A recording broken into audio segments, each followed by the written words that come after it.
Hello, welcome to Rob's Gaming Table. I'm Mel, and today on the table I am going to be painting the priest character from Oathsworn. I have also painted a few other characters. I painted the ranger, the exile, and the warbear. I also painted the broodmother. If you're looking for any of those streams, you can check out the video description and find those if you missed those. Yeah, I think I'm excited for this one because this means that we have 4 characters painted. And we have, I think, everything we need for chapter 1. And I think that means that we'll be able to start playing off stream, making sure that we have a grasp on the rules, and kind of start diving into this game. So I'm kind of excited about that. There's still a whole bunch of other characters that I would like to paint, especially because we haven't tried any of these characters that I've painted. I'm just kind of painting them in complexity order, and some of these may not be our playstyle or may not be the characters that we want to play through a campaign with. So I'm still going to paint all the other ones, but at least this will be enough to get us started and get playing. So if you are interested in playthroughs, make sure you subscribe to the channel and hit the notification bell so that you are notified when we eventually do play through this game on the channel, which I'm super excited for. So look forward to those. Kill Switch, thank you so much for subscribing. Welcome, welcome. Larry, hello. Looking forward to another fun night of painting. Me too. Me too. Thank you. Hello to everyone else watching live and everyone watching later. Like I said, we're going to paint the priest. So I think what we can do is we can get down to the table. We can look at the mini. And again, I can show you some of the images that I'm using and kind of look at some of the colors that we'll be painting with. I'm actually going to go here first because this is actually probably better. So this is the priest. This is the art that I'm using as reference. So you can see that, excuse me, the miniature has lots of armor, has some chainmail underneath the armor, has purple for most of the cloth. I'm just looking at maybe the cloth on the back, the cape on the back has a little bit of wear or dirt to it. So maybe I'll do some dry brushing on that.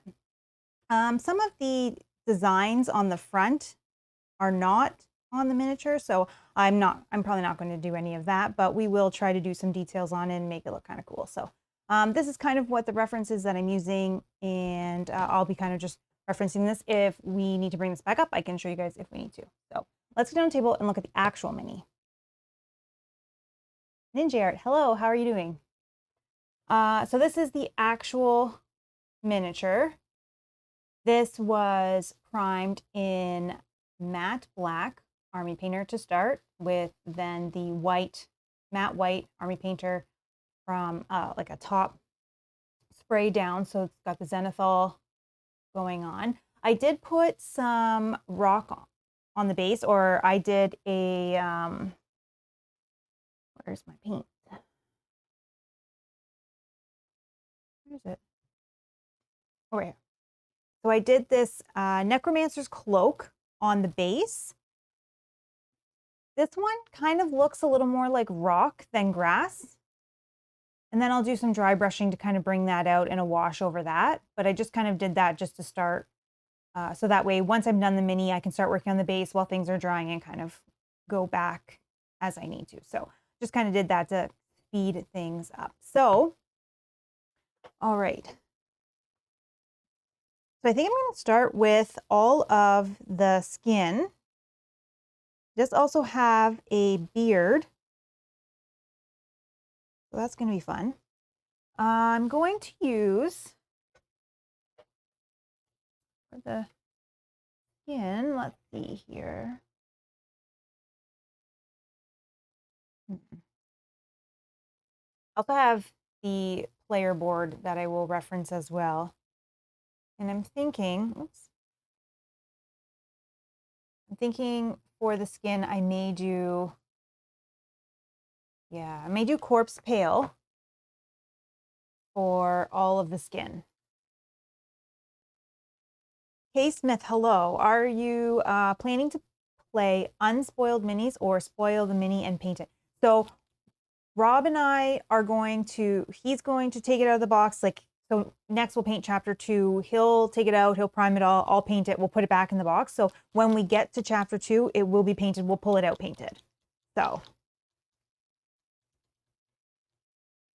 But I'm not going to look, I might look at the board just for the art, but I'm not going to read any of the abilities. And I do that with a lot of games. I actually don't even look at any of the words. I only focus on the art and use it for reference. And I'm not usually spoiled at all. Oh, Matt says, your streams always start late here in Europe. Oh, I'm so sorry, right around bedtime. Wish I lived in the US. I actually live in Canada. We don't live in the US, but I hear you. Yeah, I think, also, sorry, I'm just going to use a very tiny brush. I'm going to use the 50 while I paint the flesh because I need to get all inside here. I wasn't sure how to do it, but I think the best way is to paint before we play each chapter. So before we stream each chapter, I'll paint it so that we can pull it out of the box already painted, ready to go.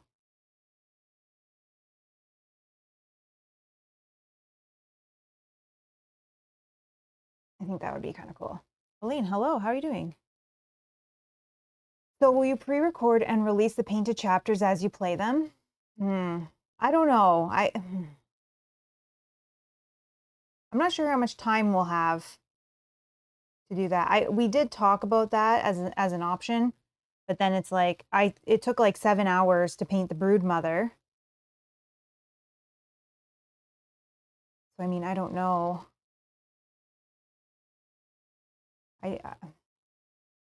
Something we're thinking about. But yeah, it's a lot. But then again, everybody just really wants to see the final version, right? I don't think anybody will want to sit and watch like a 7-hour or even a sped up after you've already seen the mini, would you? I don't know. I'm thinking here, I'm actually going to paint the beard. And then just so that it's easier to blend it out later, I will then just dry brush or try to highlight it up after, because then we'll be able to see the skin underneath it as well.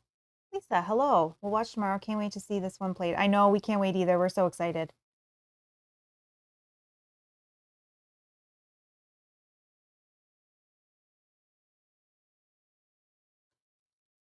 Justin, hi. How are you doing?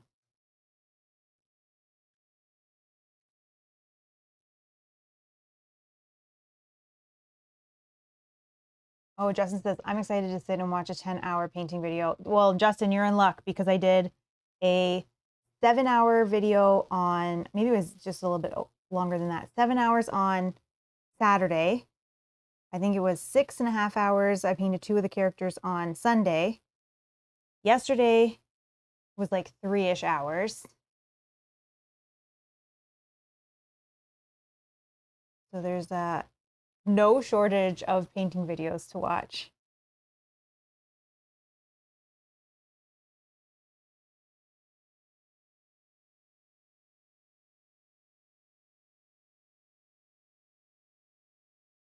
Oh, Justin says, I'm excited for House of the Dragon on Sunday. Does it start Sunday? Ooh. I'm excited too. I forgot, actually. Angie, how are you? Hello, hello. Oh, you watched most of the one on Saturday. Nice. Thanks, Justin. Oops. How are you doing? Are you feeling okay?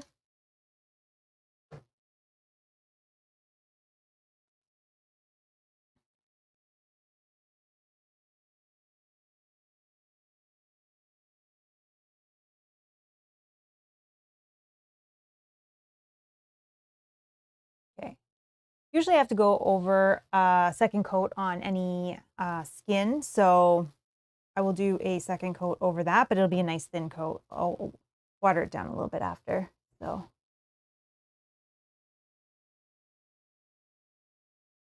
I need to use a tiny brush for here. Oh, Ninja says, I am playing Massive Darkness 2 and primed all the minis. Talk about mountain of painting ahead. Yep. I definitely feel your pain. I painted all the Massive Darkness 2 miniatures as well as the miniatures that were in the Heavenfall campaign so that we could play that game as well.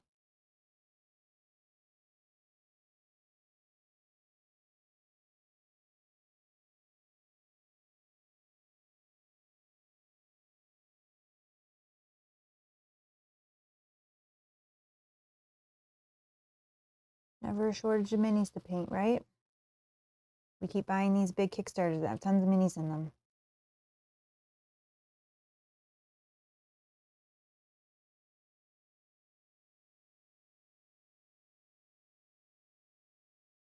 Dan, hi, how are you doing? How did your chapter go last night? Did you stay up until 3 in the morning playing?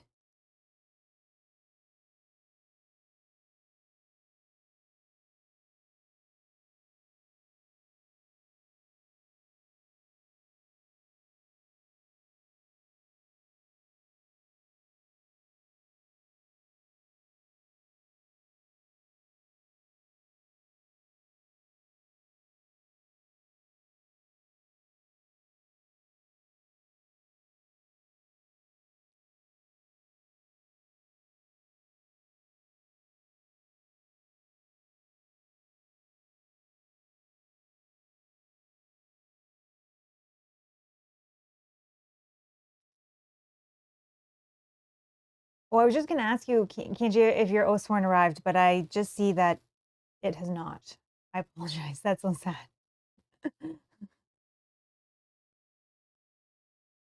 You got to stop thinking about it and then it'll just show up.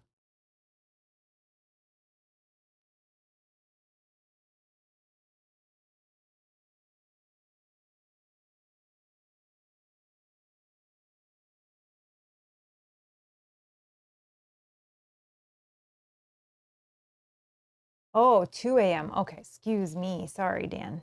2 a.m., not 3 a.m. Taking it slow, going over every option rule I need to finish it tonight after dinner. Nice. And you're on chapter 2?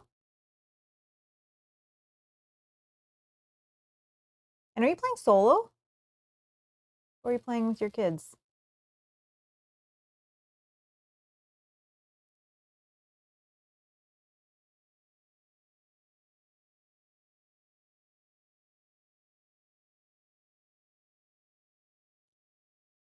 To do underneath the fingers. Sorry, one sec.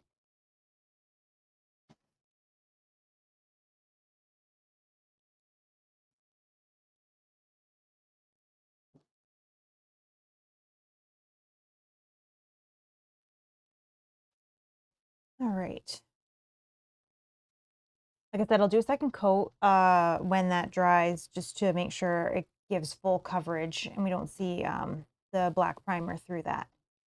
Okay, I think the next biggest color, or the next color that I think I want to start working on is some of the armor. So they have this, the priest has armor as well as chainmail, and I want it to look different. So I'm going to use 2 different metals or metallics for that. I'm going to use, for the chainmail, I'm going to use gunmetal. This one is a little bit of a darker. And then for all of the armor, I'll use shining silver. So you can just see that the, maybe it might even be easier to see like this. The metal from the gunmetal is a little bit of a darker metal, and I want the chainmail underneath to be darker and look different and not all kind of blend together. I'll also use different colored washes on them too to try to make that same effect. Okay, you're playing solo. 4-handed, no companions for you. Oh, okay, interesting. And how are you liking that? Are you finding it a lot to manage? Ooh. Oh, look at that.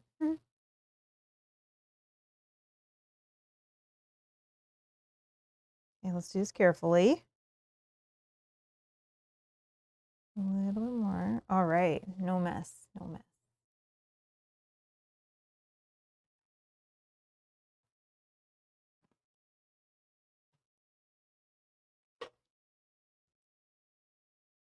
Okay. Let's do all of the chainmail first. Need my metallic brush.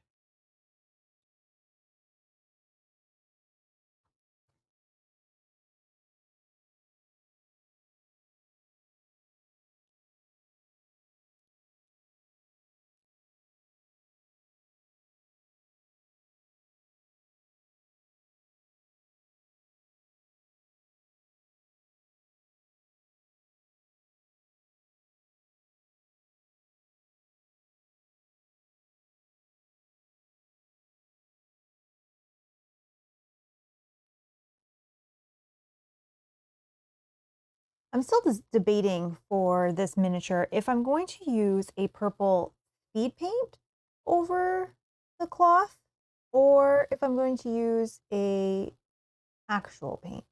I was really happy with the way that the blue went over the speed paint in yesterday's miniature where we did the war bear. I'm still debating on that.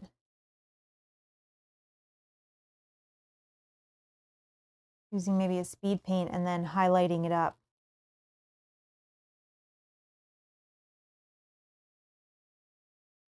Oh, Dan says, love it. More to manage. More to manage is better. It isn't as complex and fiddly as Madara. Okay, that's good. So four-handed is good. I just feel like the companion cards don't do the characters justice. May just be me. No, that's fair. That's fair. I'm just asking to get people's opinions on how they're playing and how they enjoy it so that we know what we should do. We don't play, anybody that's watched, like Rob and I don't play more than one character each normally unless we have to.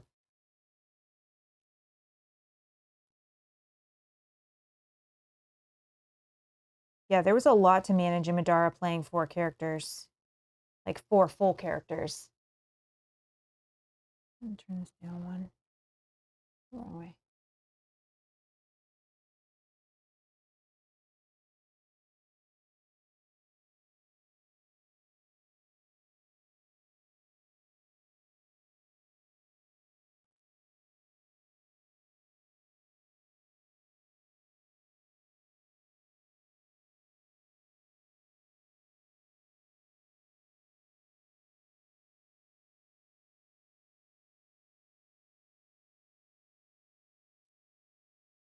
Daniel, hello, how are you doing?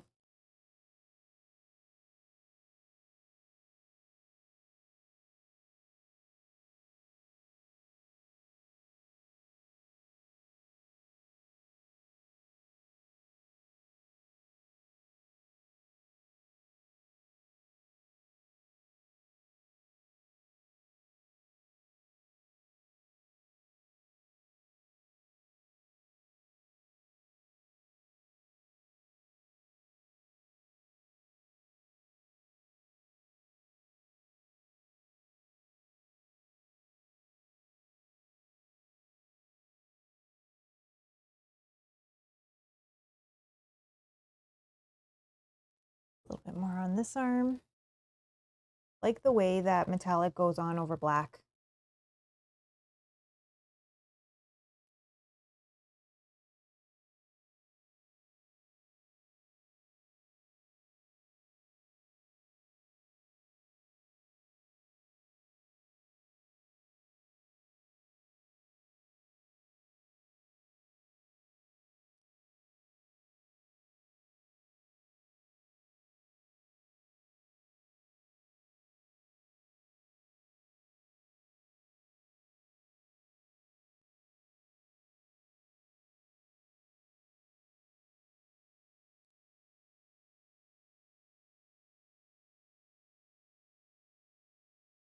Almost doing good, though I will drop by while my daughter practices ringette. Nice, nice. We'll see you in a bit then. Or is she at ringette now? You get to kind of watch while she does that.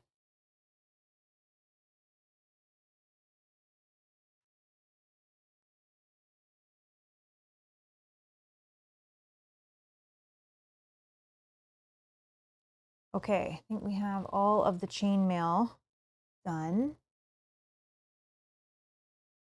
Just gonna quickly fill in some of these little gaps. Okay, Chainmail is done. So that was, again, the gunmetal because I want it to be a little bit darker. And then for all of the armor that he's wearing, I'm going to use shining silver.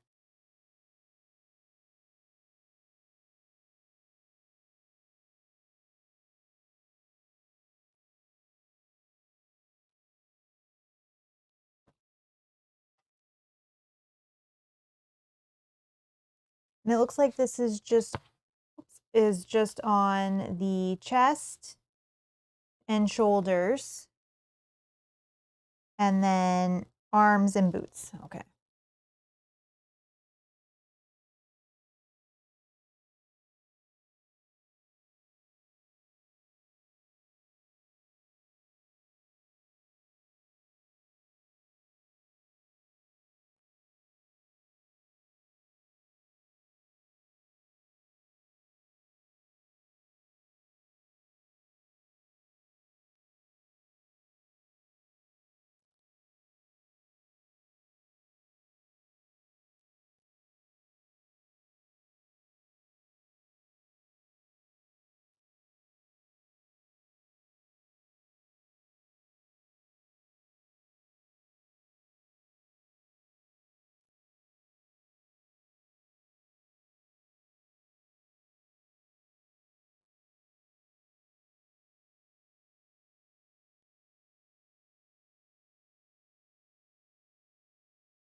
Spin this around a little bit.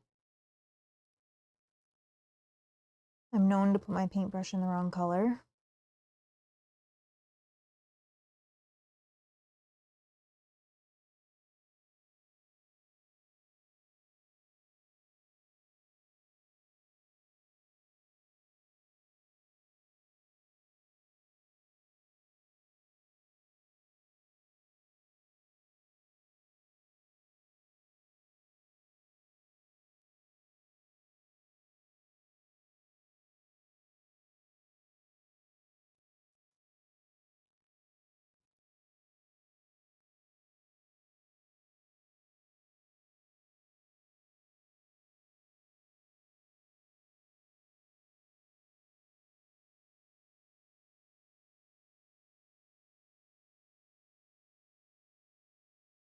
Okay.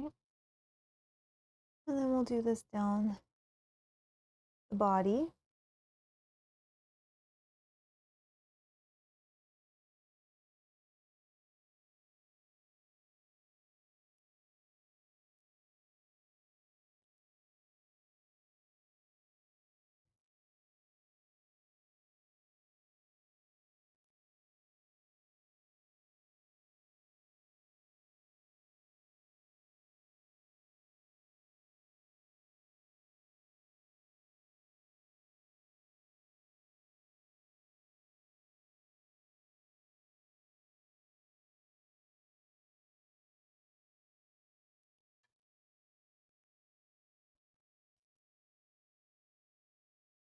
Some of this silver may need a second coat on it. We'll see when it dries. It's just looking like maybe it's a little bit thin. It may just need to be touched up, not necessarily a second coat, but we'll see.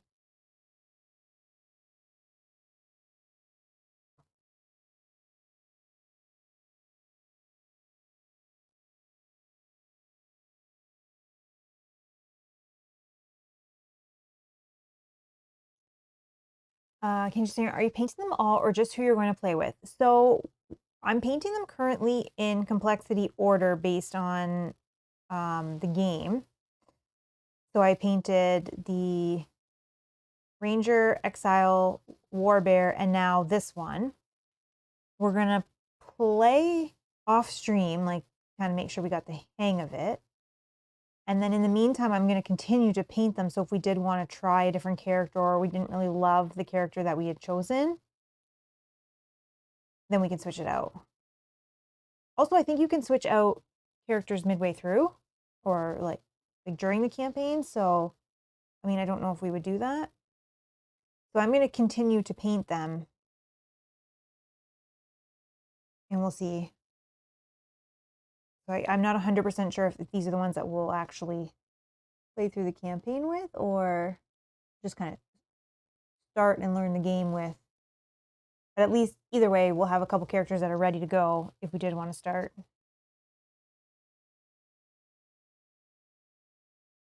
We haven't even read any of the characters and how they work and what they do. I mean, I assume, you know, the ranger kind of falls back, hits from a distance. The exile looks kind of like he is going to run into combat like head first, you know, tanky character. Bear, I think kind of maybe the same. Not 100% sure. And then priest, maybe like a healer. Magical, I'm not sure. But you decided on the witch, the penitent, the cure, and the war bear. I will be using companions though when it shows up. Yeah, that's straight. When it shows up. So you're already ready. So, and are you going to paint it all before you start playing it, or what did you decide you're going to do?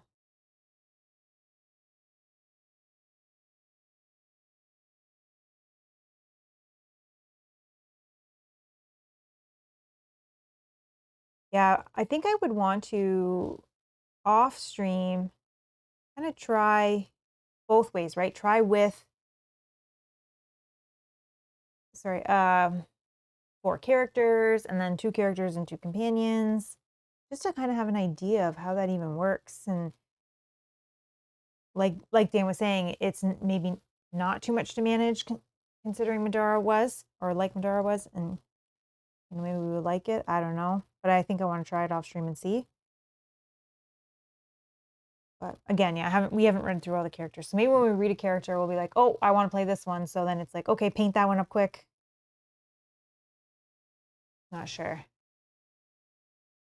Yeah, unbox, straight to paint, then play. I already read the rules. Oh, nice, nice.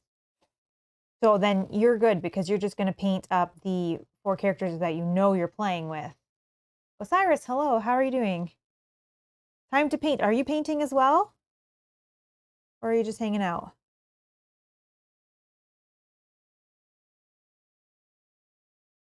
I haven't read any of the rules yet. Nothing. I need to do that.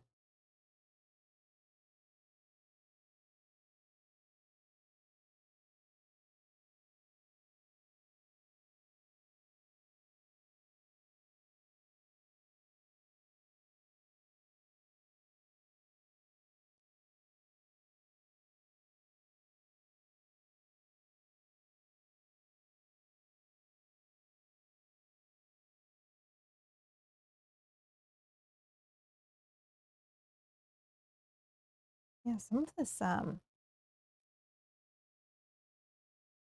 this metal looks like it's not fully covering over the black, so I have to do some touch-ups once it dries.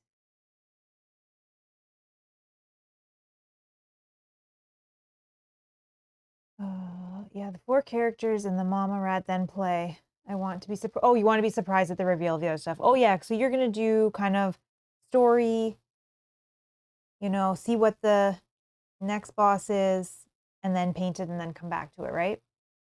That's a cool idea.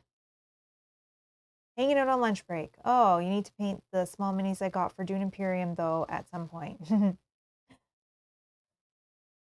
Nice. Nice. That's awesome. Fees04, thank you so much for subscribing. Welcome, welcome. Welcome to the channel.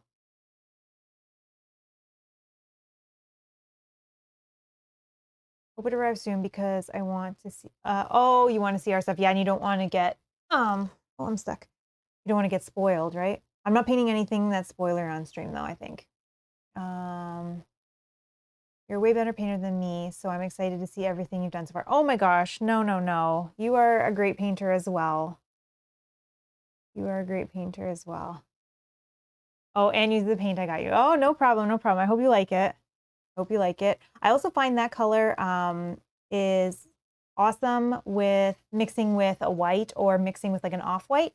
So what we're talking about is, where did I put it?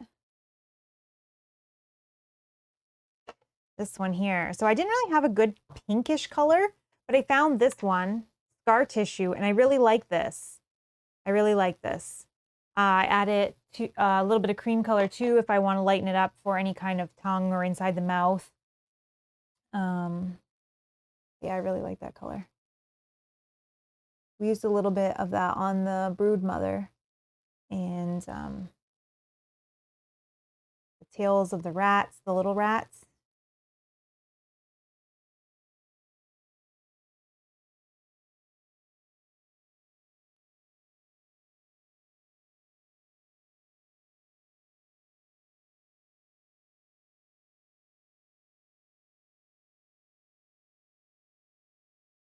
So far, my favorite one that I've painted is the war bear of the ones I painted. I like the look of that one, the way I did it. I think I'm the happiest with that one so far. And then maybe the ranger. And the ranger. Did you use that scar tissue on the rat? I did. Yep. I did a little bit.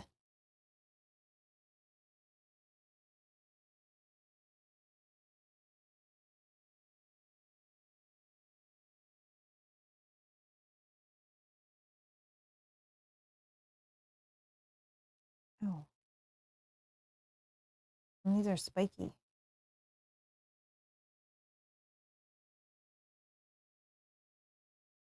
Okay, we'll do some touch-ups on some of that armor after it dries.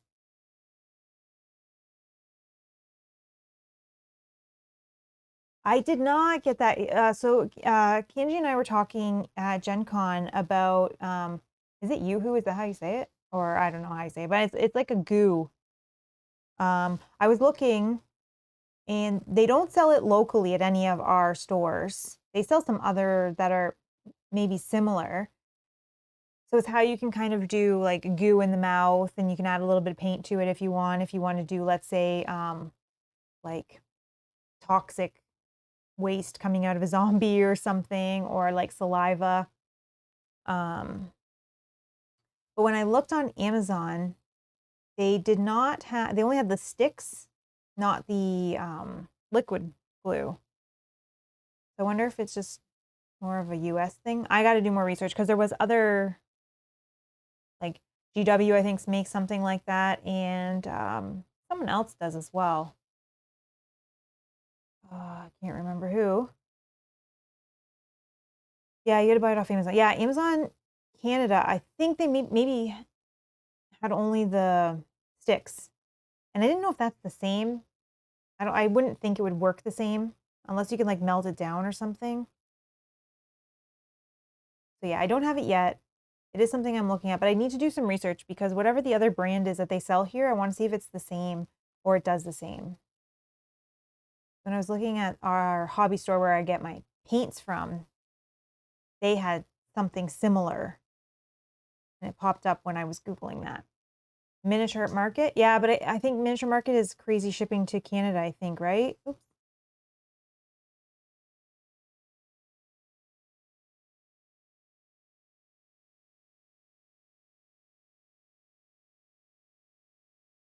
Yeah, I just have to look at the other brand that they have here and see if it's the same.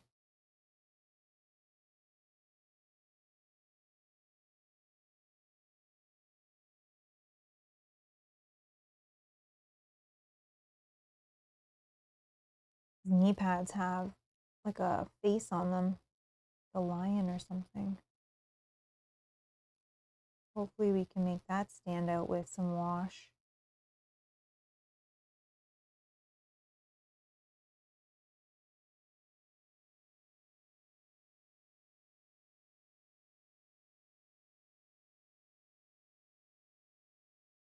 And get up in there.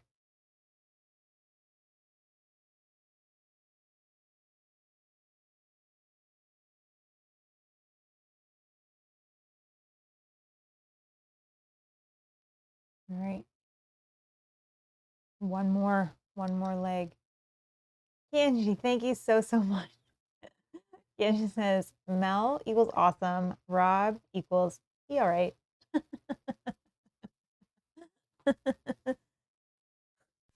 Thank you so much. Thank you.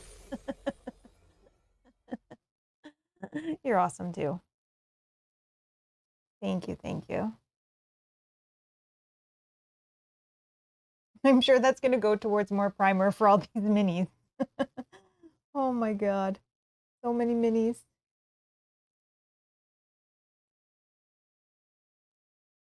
Thank you so much.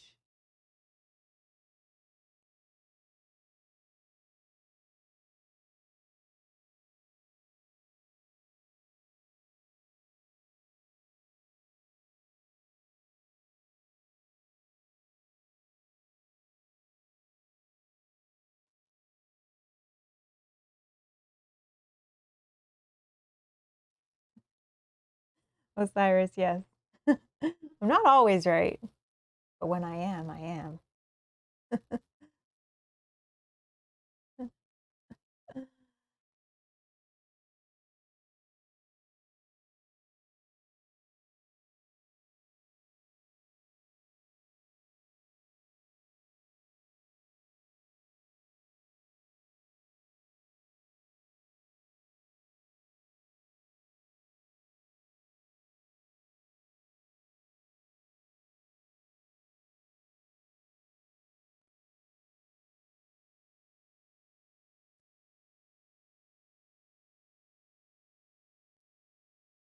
Well, this one's going to be fun.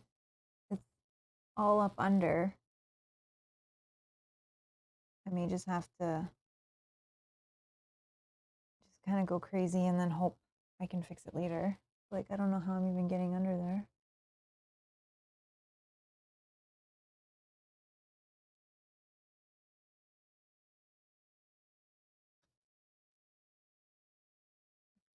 Ian says, don't forget to give Rob his cut after that. $10 equals 5 cents. Oh, Rob gets 5 cents?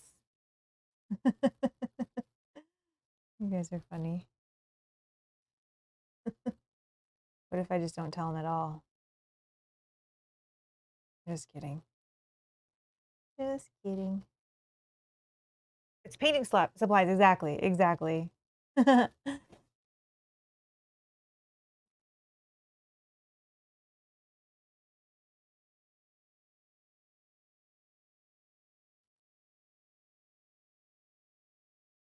Okay. Let's try to get a brush in there. We'll clean up in a second. Oh, that's being too generous. It's 0.0001 cent.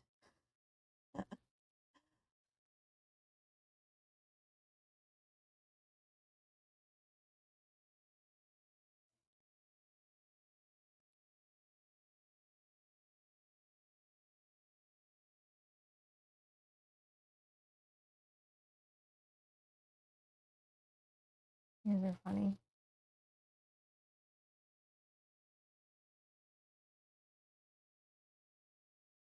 Okay.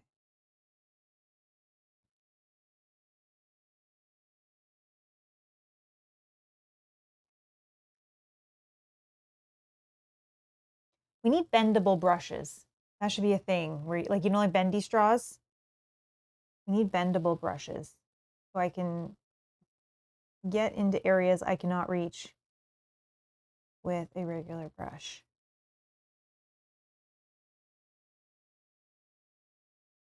It'd be amazing if that's already a thing. You gotta get your quips out now because you know Rob's gonna roast you later.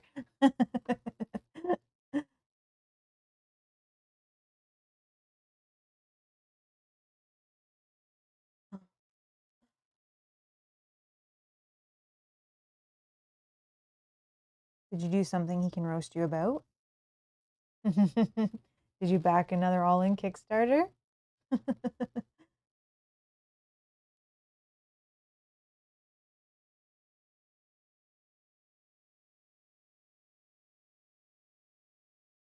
All right. Let all that dry before going over that again. Okay. I also see that he has some chains hanging down here, which we'll do after we do the cloth. I think.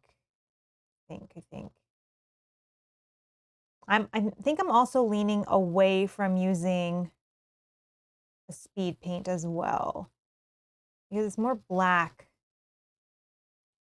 And I wonder if that'll even show up very well. So we'll not worry about that. Okay, while that's drying, I'm just going to do a quick second coat on the skin. Oh, you'll never confirm or deny. Okay. I was going to say I won't tell, but you don't have to tell me. Okay. So just taking a little bit more of that corpse paint and just going to quickly go over this one more time, just because it was a little bit of the black primer was still showing through.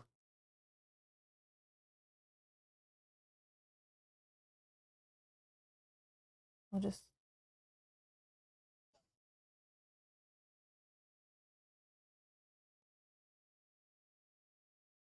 don't the washes later get the nooks and crannies? They do, yeah, they do. But you know what the problem is? It's like underneath. It's hard to see with even like this, but yeah, you can't really see. But exactly, you know what? If I can't even show you, no one's gonna see it on stream. So, but there's like underneath. Sometimes you can't get there with the brushes. And it just bugs me because I know it's there. Like half a leg is painted underneath. That's all I can reach. But yeah, I do try to just kind of slide some wash in there as well after.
All right.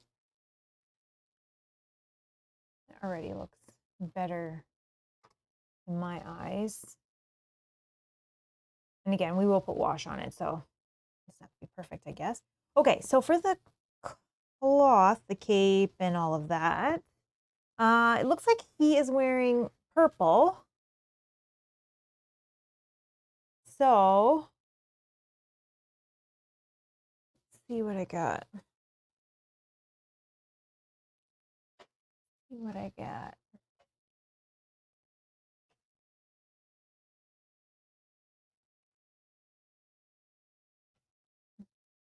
I have two purples. Oh, that's not gonna work with the light. Alien purple. Or like a violet color. I think I want to go with a violet color.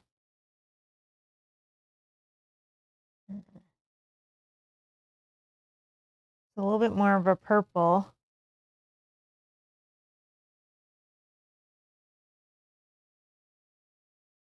Yeah, let's go with violet. So we'll go with this violet. This is a Vallejo.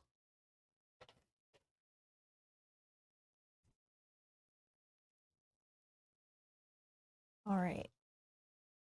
I'm just going to use my wet palette.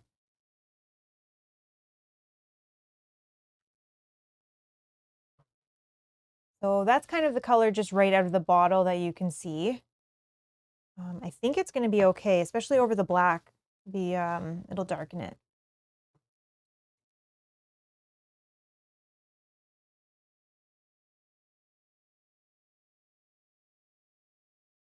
Oh, I keep sticking my fingers in paint. Jeez. Okay. That's kind of a thicker paint.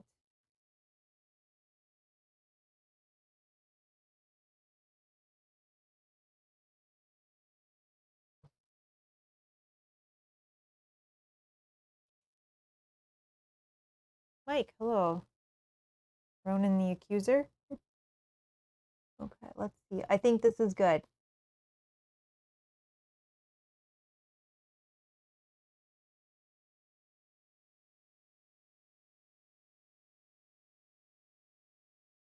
I also have a purple wash. Oh, we were talking about this on one of the streams. I think the purple is the only one I have not used. Looks like we now have an opportunity to do that.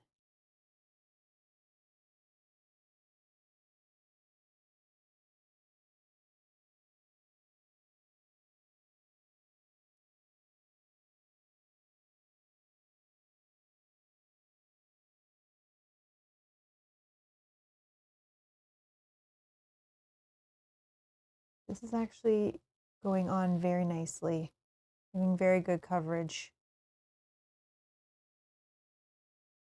on first pass, which is awesome. We'll look at it when it dries though to see if we need to adjust or touch up anywhere.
Yeah, purple definitely makes the mini pop, eh? It may look a little bit blue with all the lights, but it's definitely purple, but it definitely makes the miniature pop, especially I feel like on boards that are like brown and greens, the purples or any kind of reds or anything like that is really going to stand out.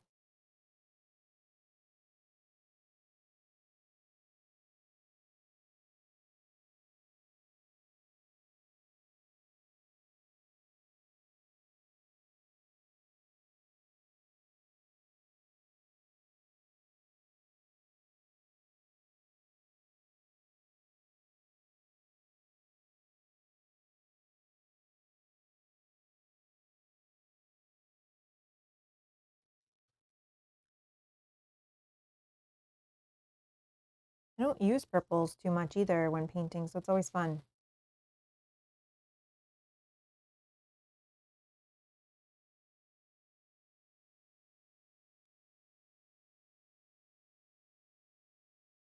Kimbo, hello. We started our second chapter this Saturday. I'm so stoked. How did you enjoy the first chapter? Oh, no, no, no. No, no, no. Me making mistakes here.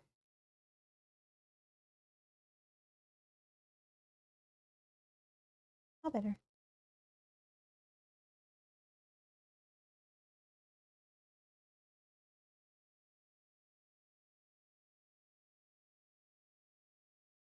I may need a tinier brush for what I'm trying to do here. Oh, it was amazing. Oh, nice. Nice. Wait, I gotta go like this. Sorry, one sec.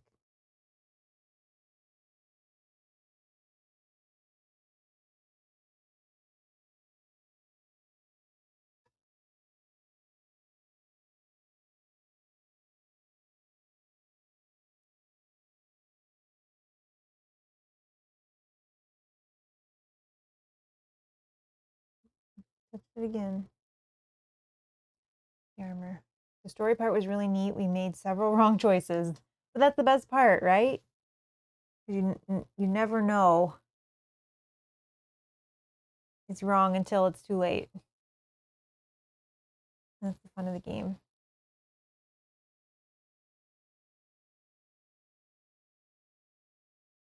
All right.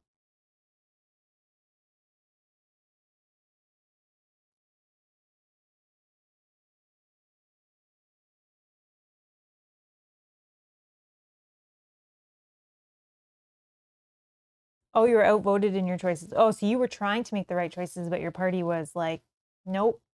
And then you showed them that next time they need to listen to you.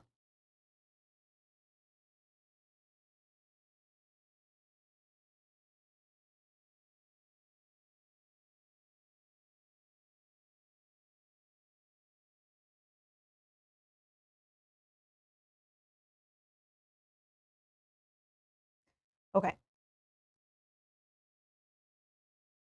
Keep looks good. And same color cloth is in the front, but let's get this as well.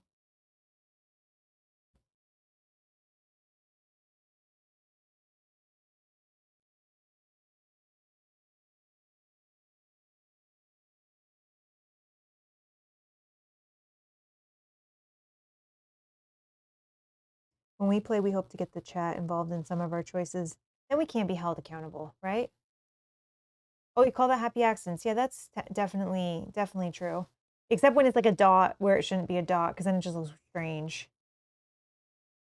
I normally play a paladin type guy. They wanted to be more evil. Oh, okay. I play more of the helpful, nice character as well. Rob likes to make the evil choices sometimes. Let me just see if I can. All right. And then we'll do the same down the front.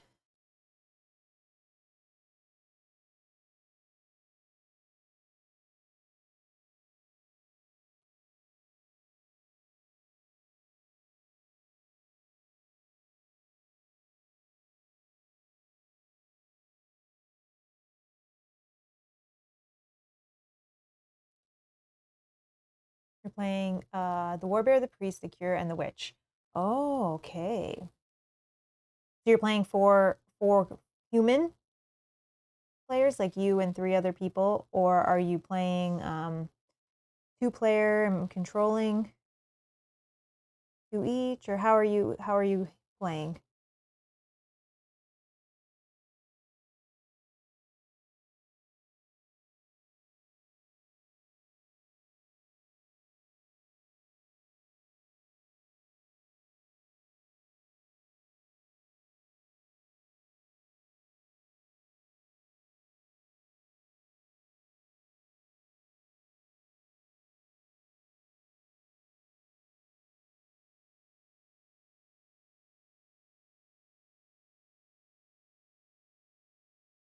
Three total players. Okay, nice. So are you guys playing then 3 characters and 1 champion or companion? Oh, you think I'd like the witch? Oh no. Oh no. I don't have her painted.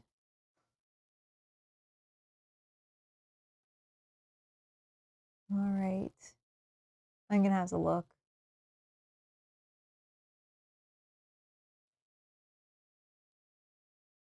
Like I was saying in the beginning, we may start with 4 totally different characters than in the first session just because these are ones we have painted, and then switch out to ones that maybe are more our play styles after. But I guess it depends on when we actually start and what I have painted by then. So keep in mind the witch for myself. Okay.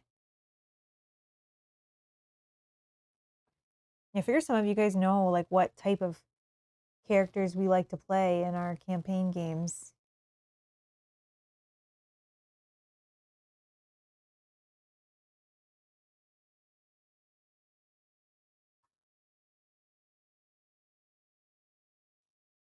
Which dungeon crawlers have you guys enjoyed the most so far? Is there one that plays above the rest? Oh, a loaded question. I still think that for me, Gloomhaven is always going to be my number one. I just love that game. Love, love, love that game. So good. We played the most hours in it. We've had the most fun playing it. We used to have like marathon weekends where I don't know if Justin's still here, but he was in the chat earlier. He would like literally like sleep on our couch. So we would play all day Saturday, like multiple missions. Then he would sleep on the couch, and then we'd play all day Sunday. So good. Just a lot of good memories with that game. A lot of fun. So I feel like for me, that would be number one. But I just love dungeon crawlers. Like I haven't really had one that I have not liked. I'm trying to think.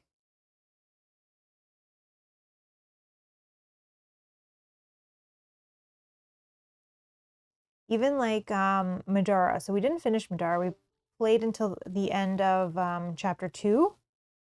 And even Madara, like I wasn't a huge fan of the story. And in a lot of campaign games, I don't really care for the story. Like I just love the gameplay. So I didn't really care for the story in Madara. But I loved like when we set up a mission and trying to go through the mission and try to figure out like the puzzle, and yeah, I loved it. Yeah, so even that one, we didn't finish it, but still, I still love. There's not been one that I haven't loved. I'm trying to think. Sword and Sorcery is so good. Love that one too. Trying to think. Yeah, I just love dungeon crawlers. Even Dark Souls. Like Dark Souls has a bad rap, which I get it, but I still find the game really fun. Like, yeah, we need some house rules and some tweaks to make it fun. But I still love it. Yeah. So dungeon crawlers are definitely my jam. I love them. Let me turn my phone off. Sorry.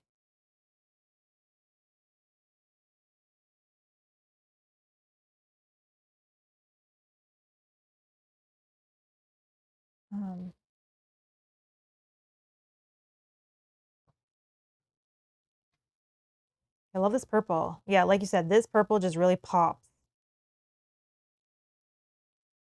And I'm going to try to get actually a smaller brush. I'm going to try to get in a little bit of these areas between the bag where it looks like the purple might show through. Let's try to get those in there. Oh, Sword and Sorcery is your favorite of all time, says Larry. Okay.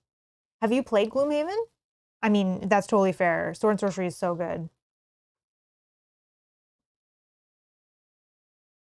And I know Gloomhaven's not for everybody, so I say Gloomhaven. Oh, I love Gloomhaven Digital too. Oh my gosh. Yeah, I wish we could play more of that. Like, yeah, anytime that I could join in on join in with Rob, or even when Kanji's group was playing and somebody couldn't make it and they invited me, was like the best. Yes, can't wait. I love it. So I'm super excited for Frosthaven for those reasons because Gloomhaven's like my number one. So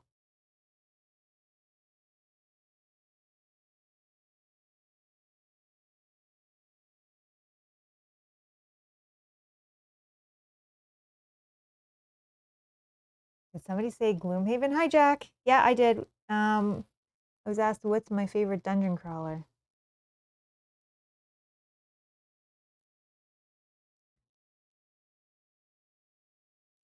And so far, I think it's Gloom. Yeah, I can't wait for Frosthaven either. I can't wait.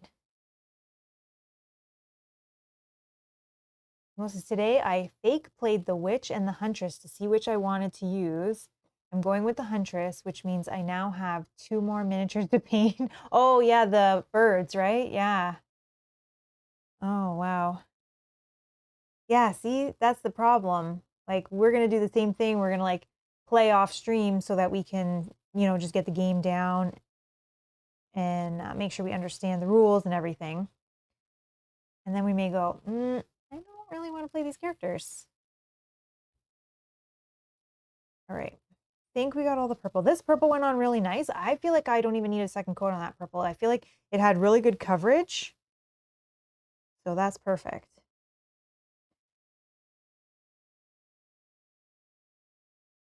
Okay.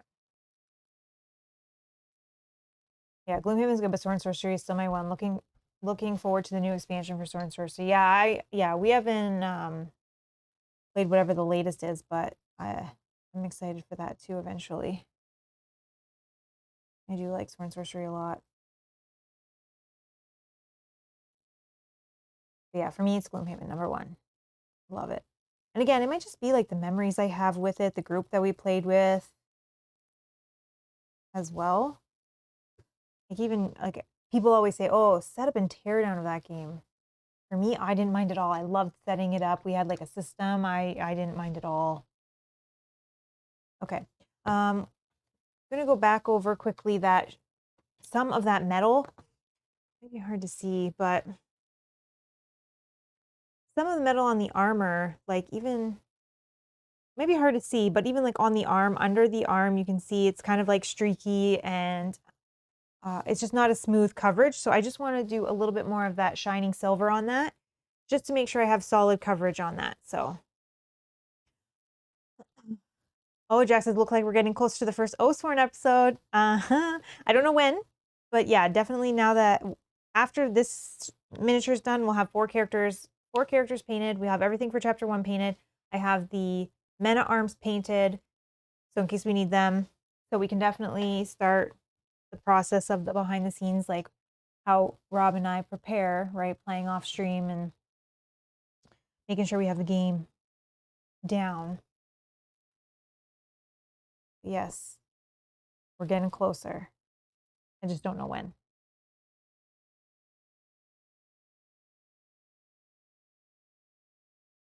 Again, if you're not subscribed, hit that subscribe button so that you will be here when we do start it.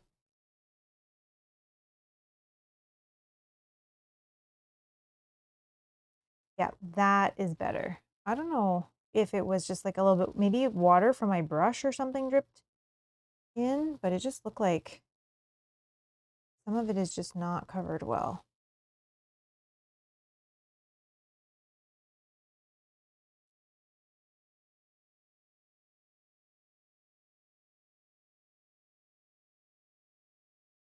Our biggest beef with dungeon crawlers are we have so many of them and only so much time. Yep, you're preaching to the choir here. And the thing is not all of them, but we do try and we love to play all the way through, right? Like we purchase these dungeon crawlers just like you guys, like these big epic games, and I want to play all the way to the end. I want to see the conclusion. I want to see all the cool stuff that they did.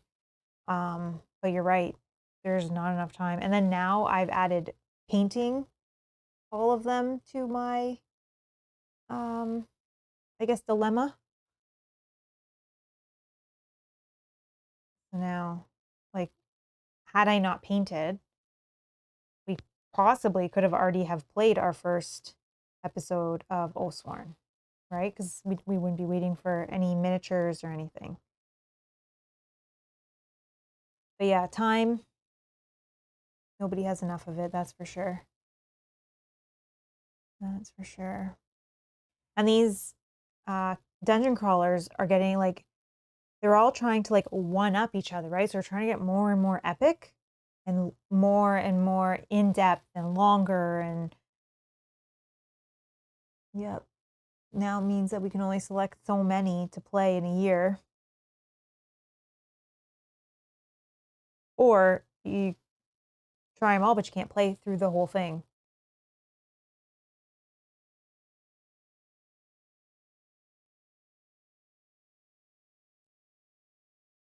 Just one of the things that I love that we do over other channels, like that kind of makes us different, is actually playing through not just like the first episode, like playing through multiple, as long as people are watching and Rob is enjoying the game.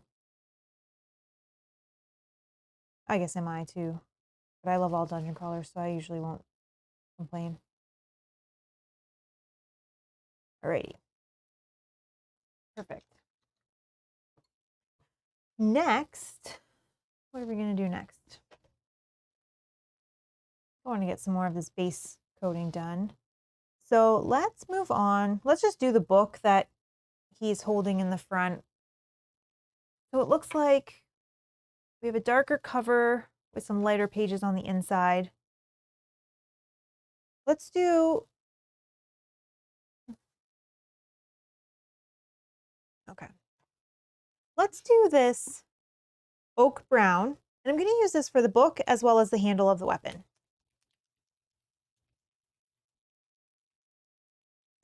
Larry says, I do have to say that I'm surprised Youtha did not get more love after Steamforged Games picked it up. I am definitely not a fan of Steamforged games, but Diet is making the new stuff. Steamforged is just handling the logistics. You mean you are surprised it didn't get more love where? Just in general on the internet or here? Or where do you mean?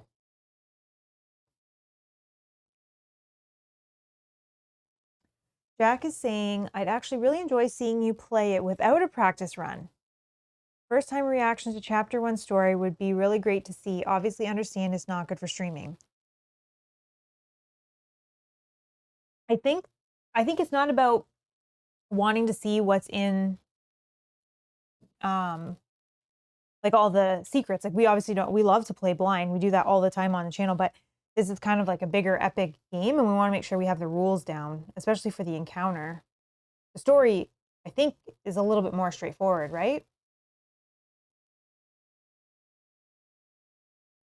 Um, yeah, but it's the encounter that we need to make sure we understand, like monster movement, all of our actions, all the things we can do. But yeah, I understand. Yeah. Oh, Timo agrees with Jack about us playing blind. Yeah, I think it's too much of an epic game, right? There's too many rules. But it would only be to make sure we understand. Like we may not even play through the whole thing. Like once we kind of have the hang of it. Nobody wants to like see us just like stumbling through and then something will come up and we'll have to pull the rules out.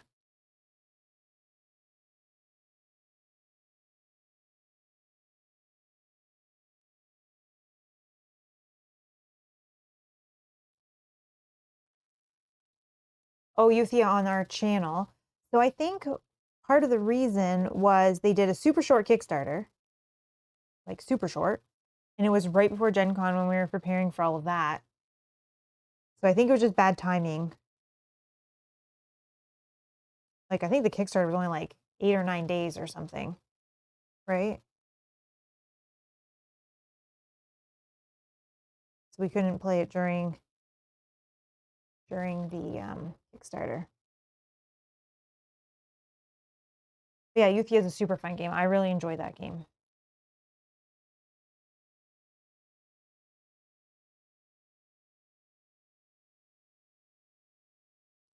Okay, I'm gonna get a smaller brush here to just do down the side so I can try not to touch the armor. Best I can.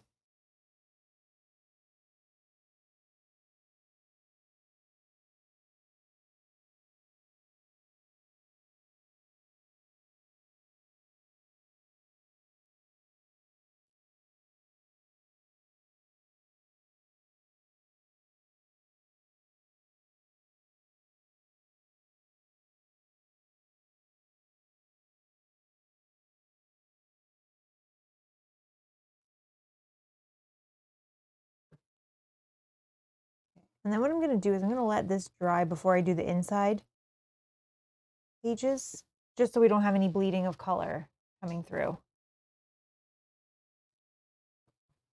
All right.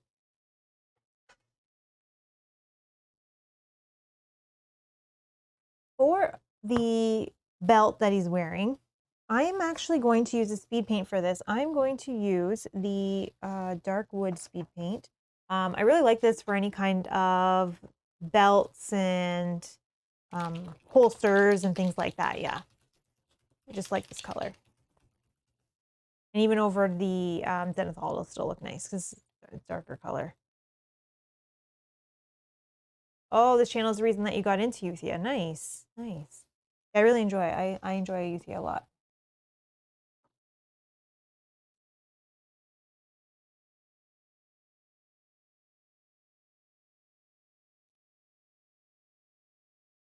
It says, our game group has been playing role-player adventures, and we're on chapter 7 when Oathsworn arrived. I begged the group to stop and try out Oathsworn. Oh, so you're still... And they listened to you, though, right? Because you said you started. Role-player adventures is fun, too. We played through that.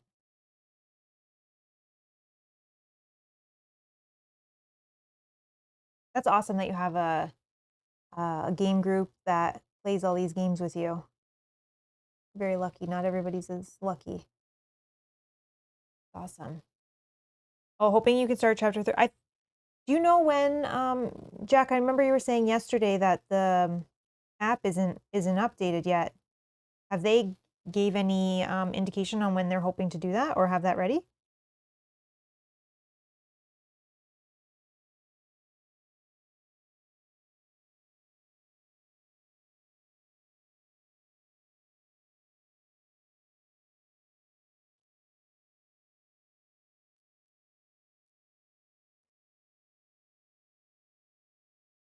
Try not to touch tape in the back.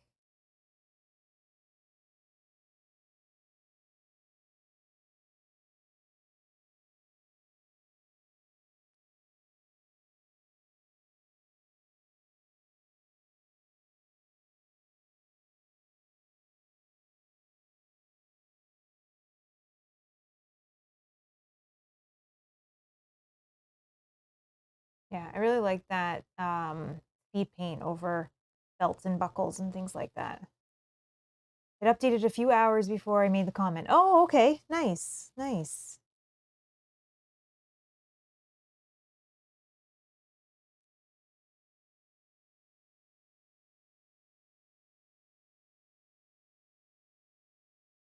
Okay. I'm even thinking that I'm going to, yeah, this bag that he has here, I'm going to use the same dark wood on that as well.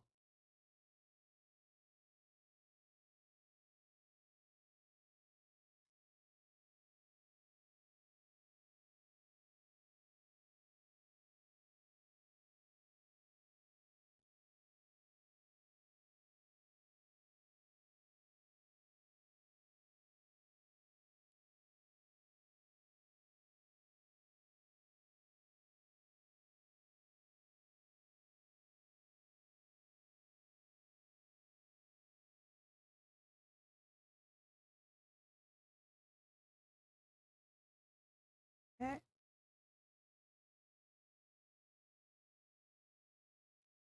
And we'll do across this belt as well.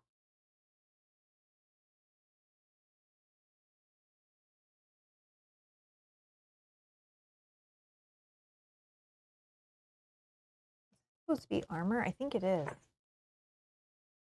An armor piece or something.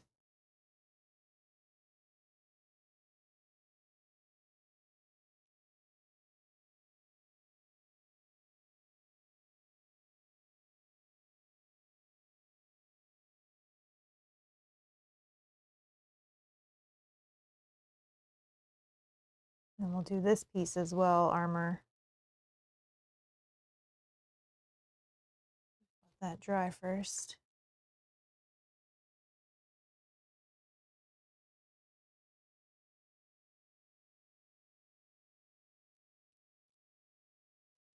Okay.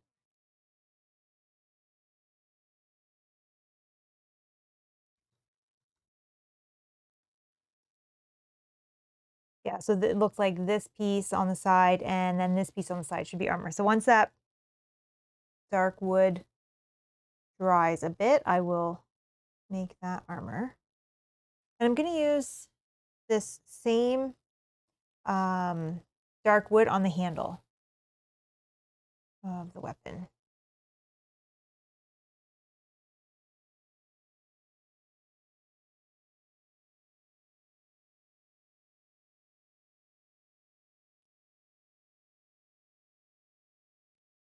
Yes, I'm very lucky. I've been friends since the 6th grade and I'm 50 years. Oh, that's so awesome. That is so awesome. And you guys still have the same interests from the 6th grade. That is amazing.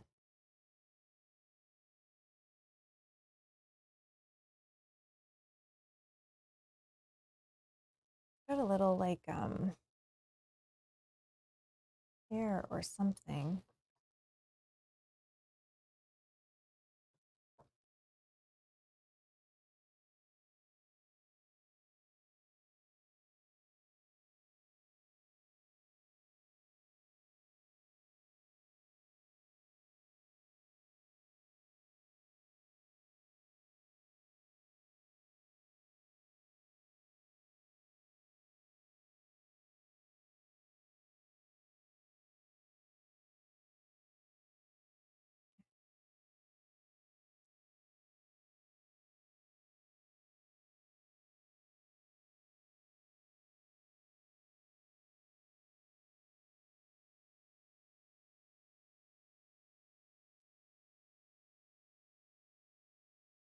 All right. I will next, I think this is like a piece of rock. So I will use, excuse me, this necromancer's cloak for that. Oh, you just checked the app and it's updated to chapter 15 now. Nice. Beetles, hello. How are you doing? Okay, going back to the wet palette for a minute.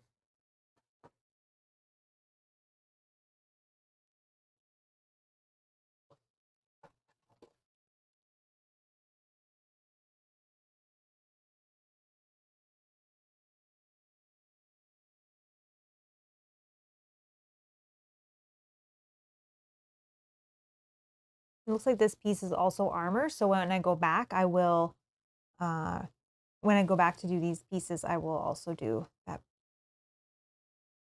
And then I think after that, I think we have, once we do the armor that's coming down here and on there, I think we have all of our base coat on. And then we can start drawing some washes and doing some highlighting.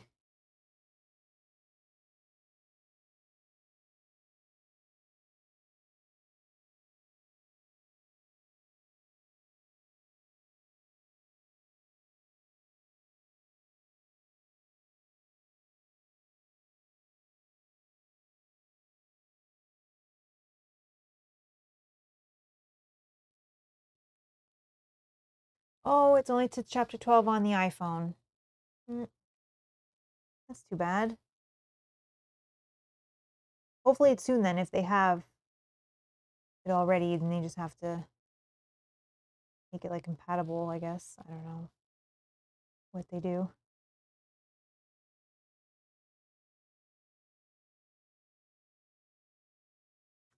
Neil says, doing well, Mel. Had a blast watching Rob today through, I think the poor, oh, though I think the poor lad was starving with all the donaire talk. Yes, yes, he was starving when he came up for dinner. But I was already making dinner when the donaire talk started. So I knew that dinner would be ready as soon as he came upstairs. I think he was hungry. I'm not sure if he had lunch today.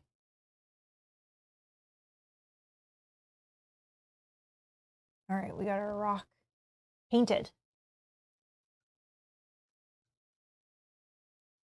Yeah, I mean, I am going to say that it was making me, I was just kind of like listening in the background while I was making dinner, but it was making me want donaires as well.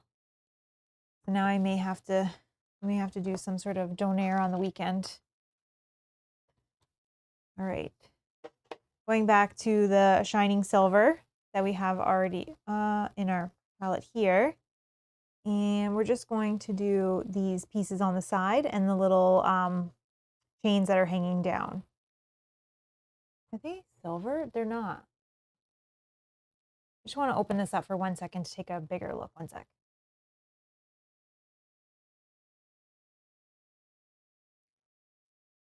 So they're not silver. They kind of look like worn gold, like or like a not gold, like a brown or a brass, like a bronze or something. Okay. Okay. I may have even some speed paint that might work over that. Let me think for a minute while I do this. Luckily I peeked again.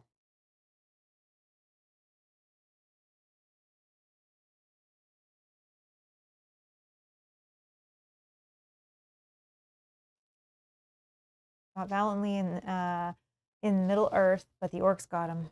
Oh, that's too bad.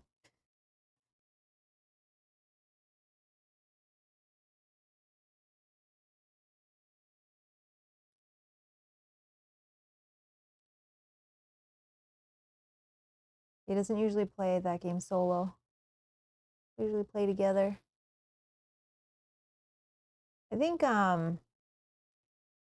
in my opinion, Lord of the Rings is not as good solo as in multiplayer, right? If you benefit from having other spheres and other people that can, yeah, like a bronze that's like I might even have,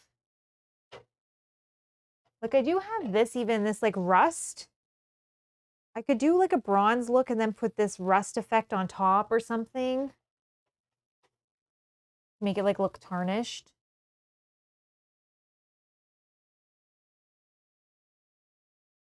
Maybe.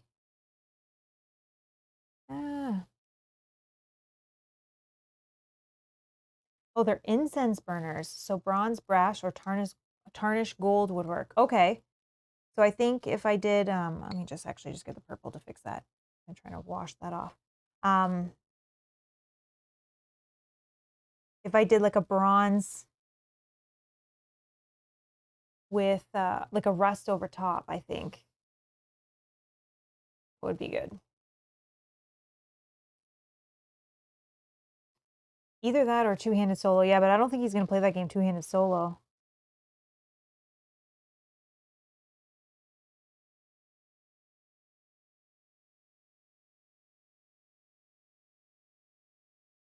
But just like the other LCGs, like Marvel Champions, like it seems like it's fun solo. I don't play any of them solo, but like it seems like it still works and scales well.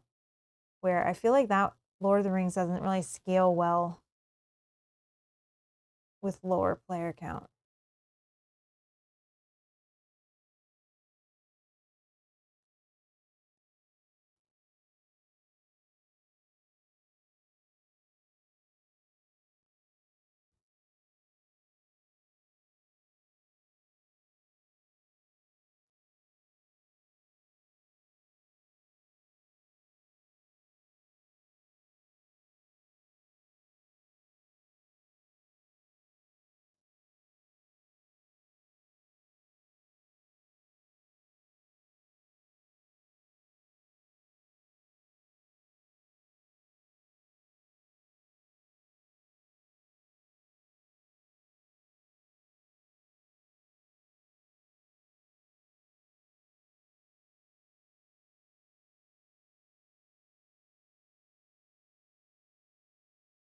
Okay. I'm just going to do on the weapon here.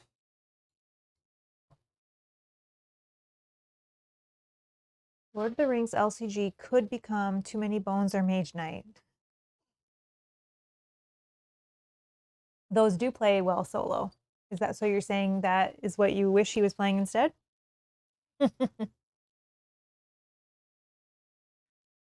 I will give him your feedback later.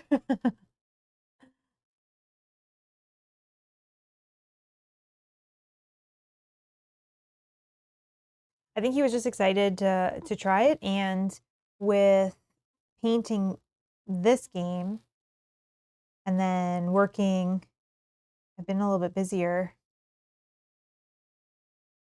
trying to get through that campaign as well would be a challenge. But now that I have pretty much everything for chapter 1 done,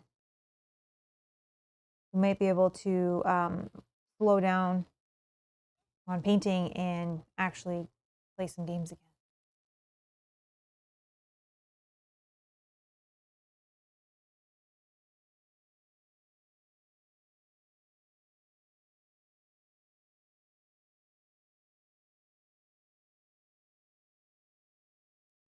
Oh, or Rob says, or Hoplomachus Victorum. Rob is here and he is taking your feedback in there, Jack.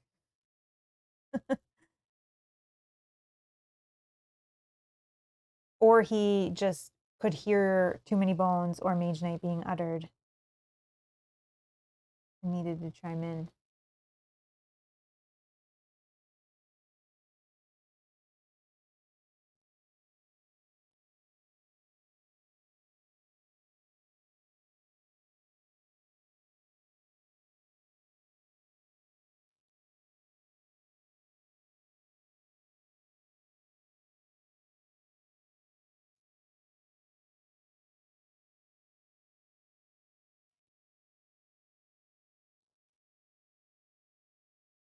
Oh, Benjamin is stoked for Victorum. Nice. It was fun. It was very fun.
Okay. So I will go with, I'm going to go with a bronze. So I'm going to go with the weapon bronze on the incense holders that are coming down the back.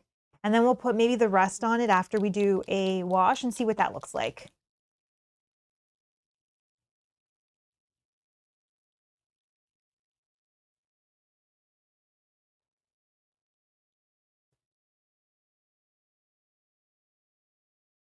Oh, wow.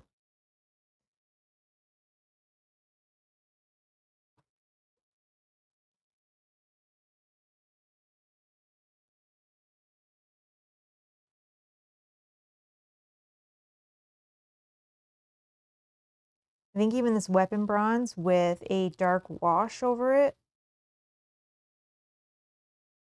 will be good.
Weapon bronze also looks nice going over the black. Again, not a super solid coverage, same as that shining silver, so I might need to do just a quick touch up on some of it where the black is still peeking through, but looks good though.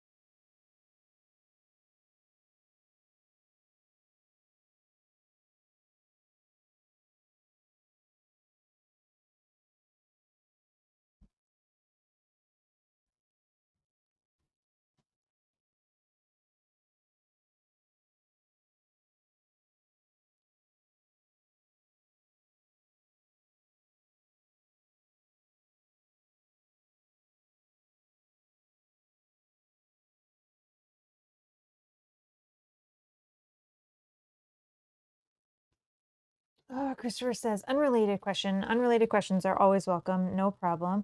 I know you guys are huge chip theory fans. Did you back Victorum? We did not back Victorum, but we do have a copy coming.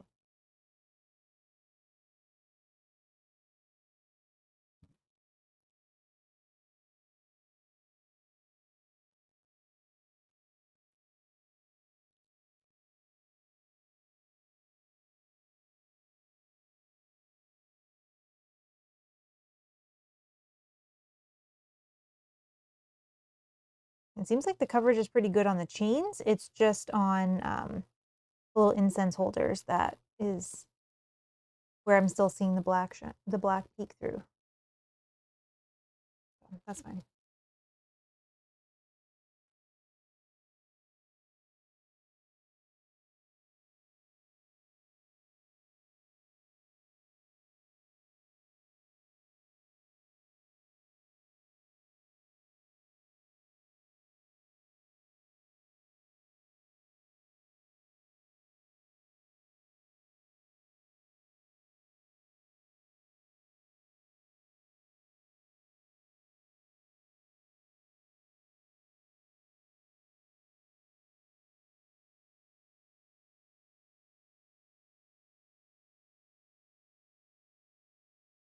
Have we decided who's playing which Oathsworn character yet? We have not. We have not. I think Rob said that he will let me pick and then he'll just play the others. So they're of the 4 that we have painted to kind of get started and practice. But no, we have not picked yet. But apparently I should play the witch, is what I'm being told.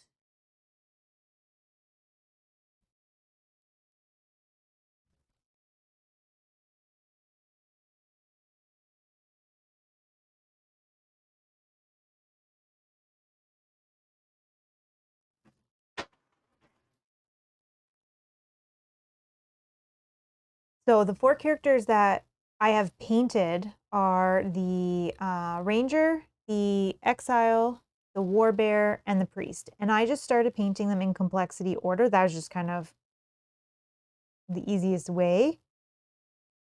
And again, we're just going to practice the game off stream and kind of get the hang of it and then go from there. If I have other characters painted, then maybe those aren't who we play, but right now that is who is painted.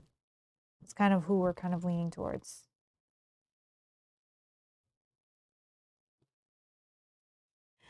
You promise I'll enjoy the witch. Okay, I'm believing you. I'm believing you.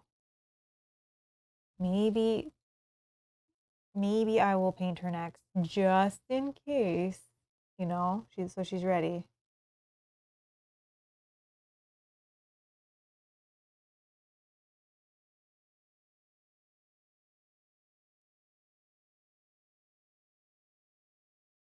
You know, it's okay if you don't off the top of your head know the complexity of the witch. Just curious, like where she would have fallen if I did continue in the complexity order painting.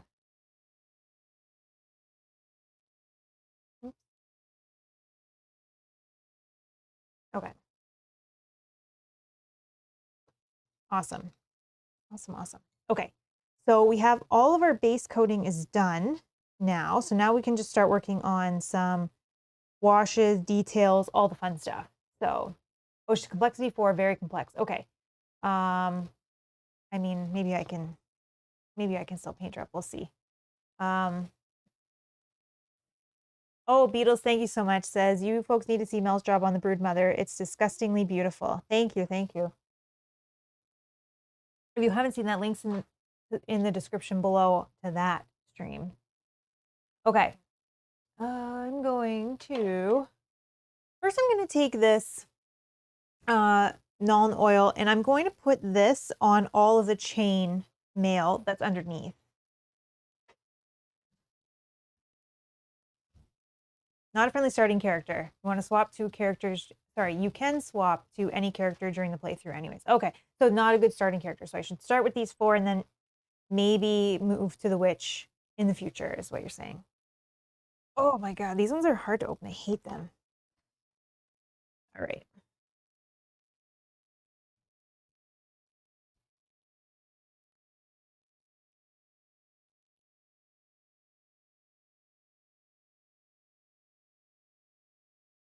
All right.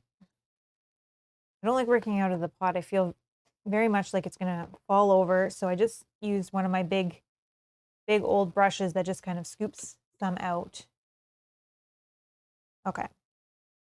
And I'm just going to put this in all of the chainmail. The brush is wet, sorry.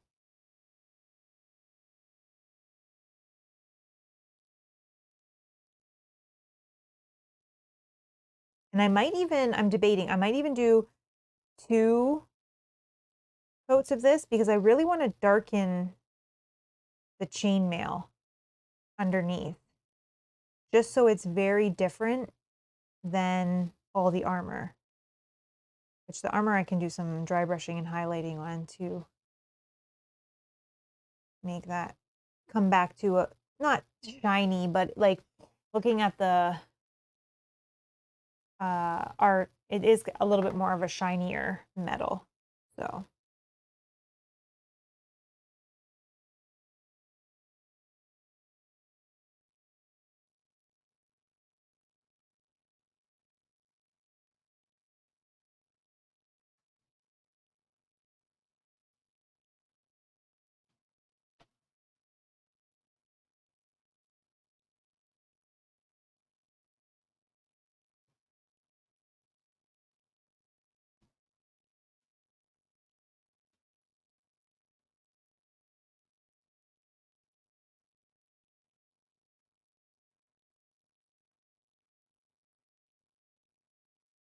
Okay, the chainmail looks awesome. Okay. Like I said, I may do a second pass on that, but we'll see what that looks like in a little bit. So then for all of the skin, I'm going to use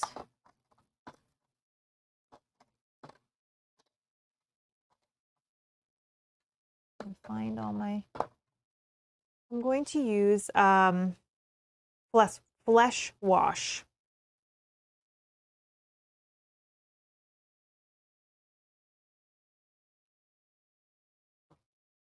And then once that dries, I'm going to try to fix up the beard.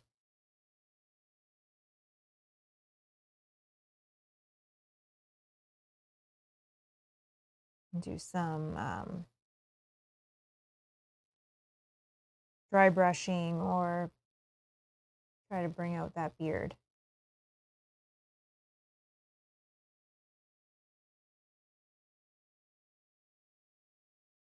Okay, you can see his face now.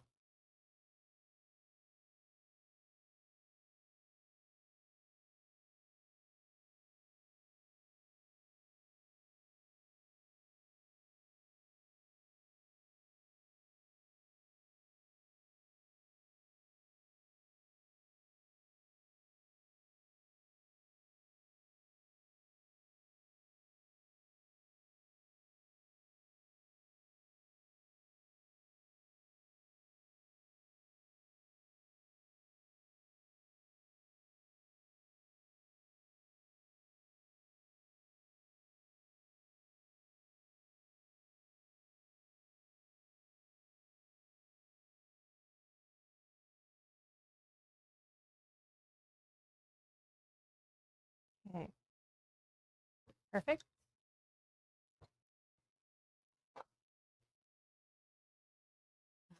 Of course the witch isn't friendly. She's witch. Exactly. Okay, next I will do, let's do all of the armor next because I want to make sure that that dries before I do any kind of dry brushing or like edge highlighting on it or anything. So for that, I'm going to use the dark tone. I think I have just a little bit left in this one.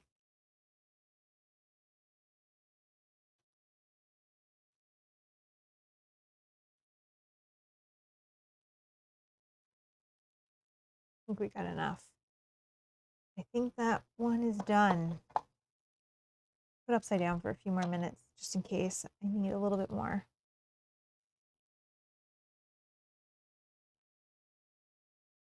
Okay, and this is just going to go over all of the armor all around.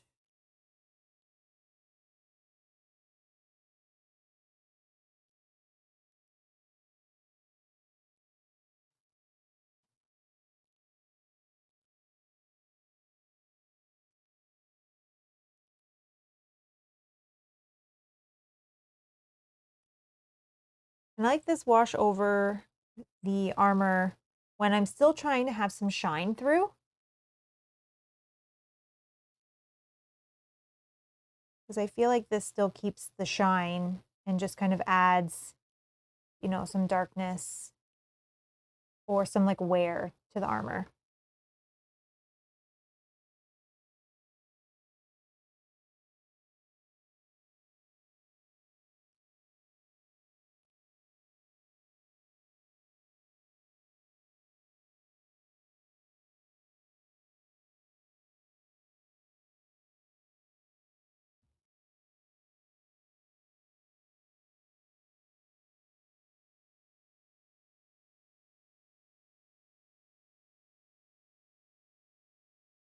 Oh yeah, I have to remember and not forget that I need to do the inside pages of the book. I was letting that dry before I did that.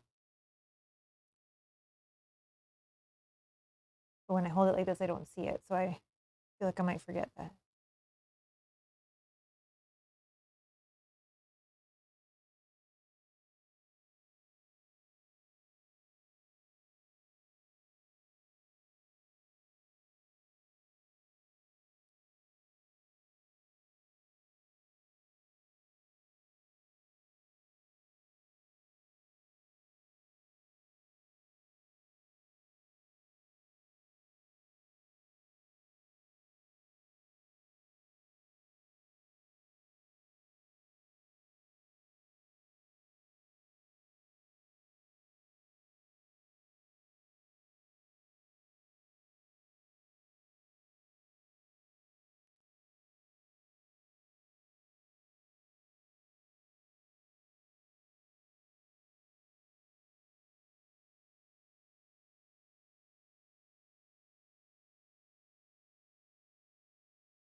Uh, how did you start getting into the painting portion of the hobby? Just lots of Google research? I've always wanted to paint minis, but I'm afraid of messing them up. Oh, okay. So, how I kind of got into it was initially we would paint all of our bases. So we would just paint just the base of our characters that we were playing. And that was just so that you guys on stream could see who was who on the board of all the gray plastic. And then Jaws of the Lion, when we got that, it was actually Rob that started painting. Like we painted a few zombies like many years ago, but then it just didn't stick. Like we didn't stick with it. We just kind of did it for fun. Our daughter was helping when she was very little, and yeah, it was just kind of like it was fun, but it didn't stick to where it was. We were doing that for every game, just, and then like many years passed. We just kind of, like I said, we were painting just bases, just so that you guys could see who was who. But then when we got Jaws of the Lion, I think it was Rob actually who took out some paints and started painting some of the characters. And then the like the little demolition mini. He was kind of like, oh, my hands are not steady enough to do this one. And I was like, well, I can try. So then I painted it and I was like, that was fun. I like that. Excuse me. So then I just kind of grew from there where I was like, okay, well, let me try another one. And again, like you were saying, a lot of Google research. I did. That was for my first was like, well, what do I need? You know, I didn't have anything for paints. So I just found I found some paints and was like, okay, I went with the Army Painter paints. So I picked up a set and I said in the set that I was picking up, I knew I wanted to have washes because I knew that that was kind of important because it does help bring details out of your minis and kind of, you know, just kind of highlight things. Even this face, like you guys on stream could barely see the face with just the paint on it, but then once putting the wash on it just kind of brings that out. So I thought, okay, I knew I wanted to have washes. So I picked up the Army Painter set that had washes. I just picked up, on Amazon, I picked up like a pack of brushes that was like 20 bucks, comes with a whole bunch of different sizes. And I just thought, I'm just going to start doing this. I said, I don't want to spend a ton of money. Like I wasn't going into like airbrushes and all of this stuff because I'm like, I don't know if I'm going to like to do this. So I just picked up the starter set of paints that kind of had all the paint colors I wanted, had the washes. I picked up some brushes and I thought, okay, I'm going to just see what happens. And I think now the rest is history. Now I just paint everything that comes in. But again, and like Locator was saying, don't be afraid to mess up. Don't be afraid at all because you will be your harshest critic. I'm actually going to use the same color on the incense holders. You will be your harshest critic. You will criticize your painting. You'll think things look bad that actually look awesome. Painting is fun. It's experimental. You can try different things, see if you like it. You can paint over things. So if you do make a mistake that you are really, really upset by, if it's really going to bother you, you can paint over it. Yeah, there's nothing left in this one. But I have another one. Yeah, you can paint over things if you really, really, really don't like it. But I think try. Don't go crazy. Don't go spending a ton of money on like super expensive brushes and paints and all these crazy things. I would just start with whatever paints you like. They have, every brand has a starter set that has a few colors, like a few main colors, greens, browns, blacks, whites, you know, which will get you started. And then from there, if you like it and you enjoy doing it, then you can kind of keep branching out. But there is tons of videos for beginners, tons of blogs.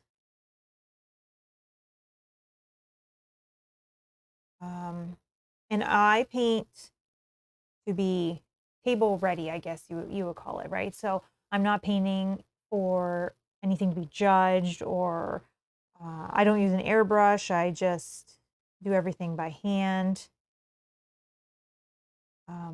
However, though, some of these miniature painters or like, I guess like hobby painters, I guess would probably be like a better term. They don't necessarily paint like miniatures for board games. But they paint like display pieces. Oh my God, I would love to one time be able to do something like that. But I would say just start, get a beginner set of paints and a couple washes.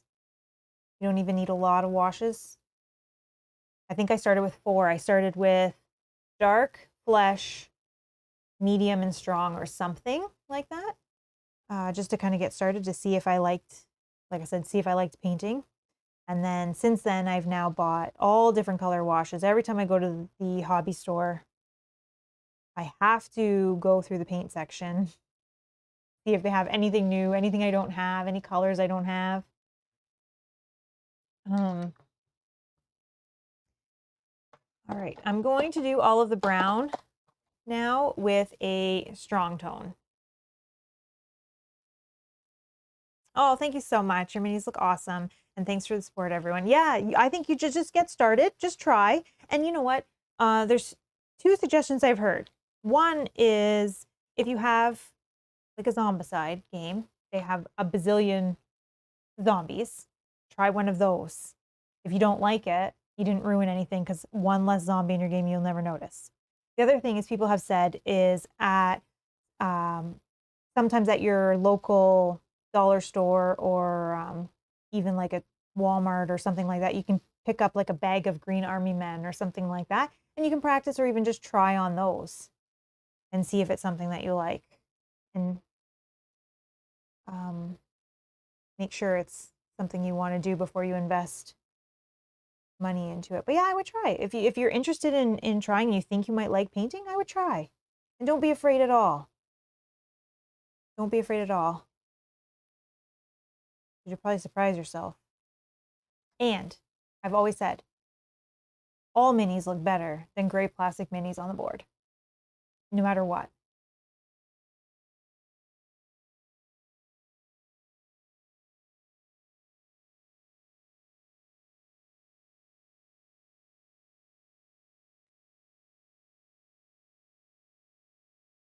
All right, and then just this book, which again, I forgot to do the inside pages, so I'll have to do that next, or I'm going to forget again. Or it's not going to have pages inside. Okay.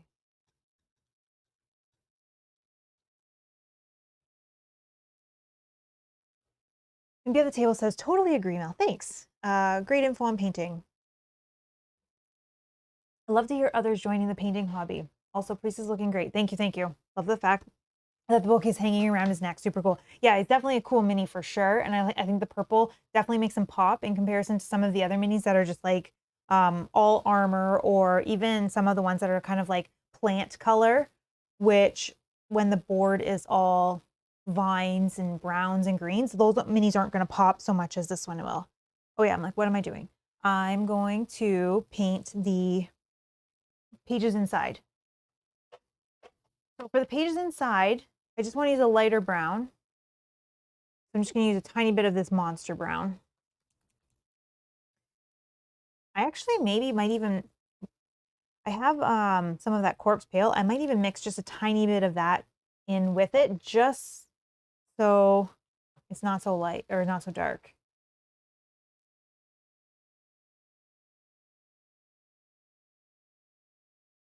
I want like, yeah, I like that color.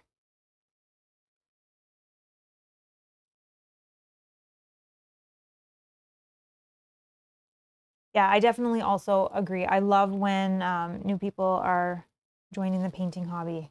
It's awesome.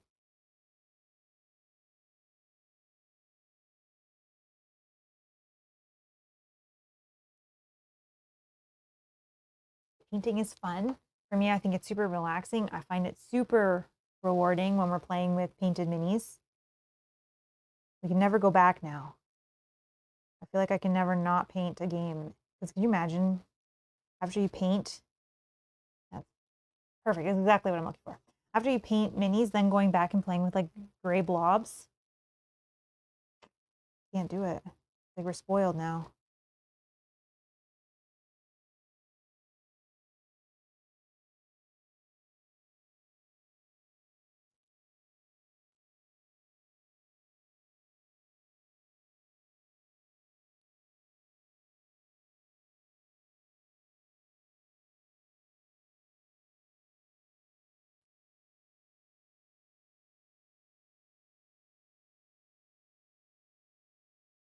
Okay.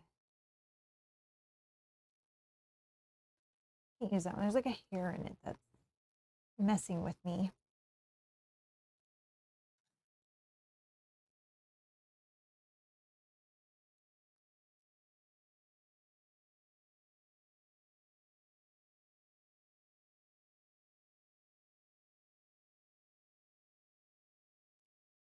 Very weird angle for a second.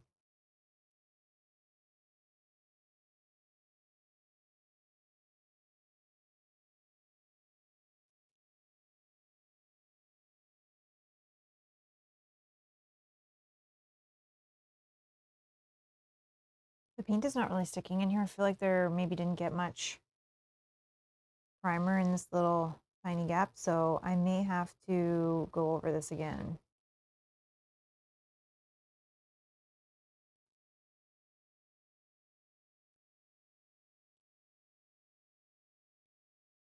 Or it was just too wet or something, because this is not working.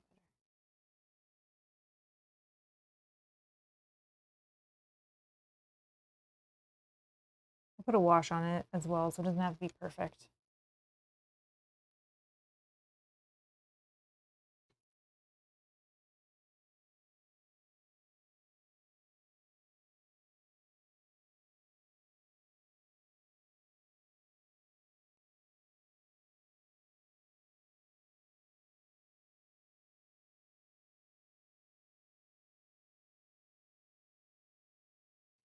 Okay. I mean, we get the idea. Perfect.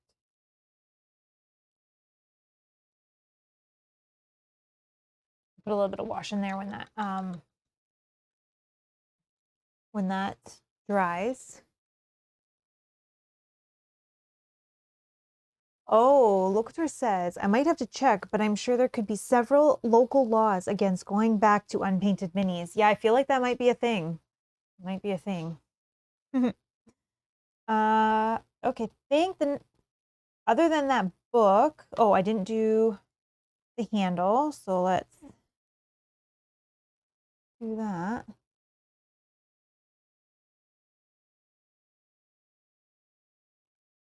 I know I can't even imagine. I can't even imagine now going back and playing with all gray plastic, especially a game like this that has like super awesome detailed minis. Going back and playing with like just gray blobs. I don't think we could do it.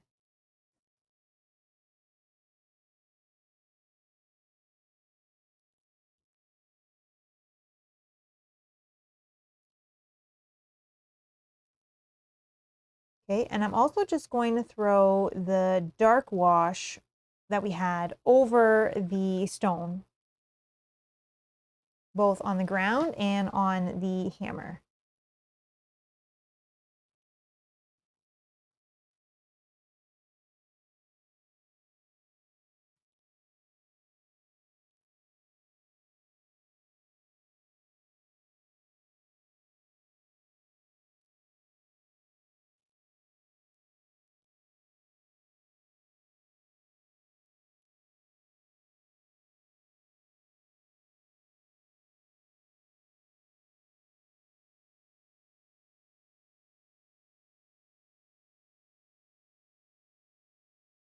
Okay, and then also just on the ground here.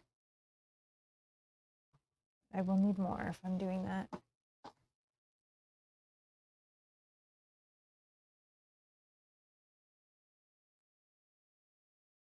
Shedding.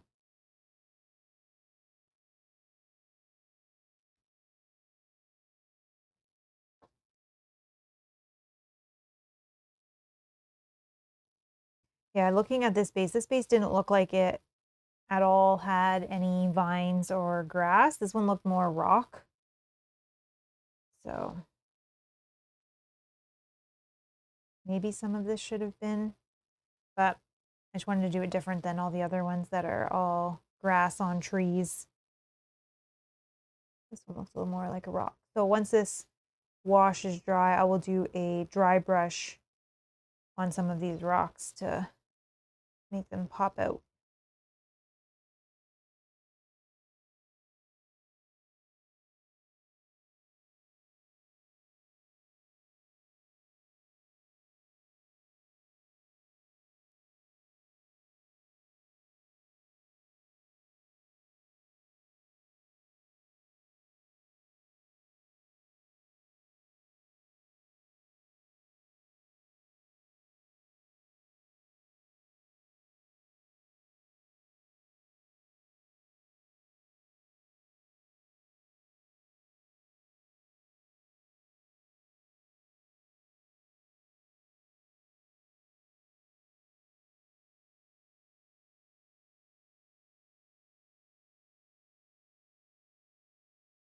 Okay, and now I'm super excited because, again, I haven't tried it yet. We're going to try the purple wash for the first time. Picacho, hello. Thank you. Thank you. We're going to try the purple wash that I have. Purple tone. So we're going to try this over all of the purple.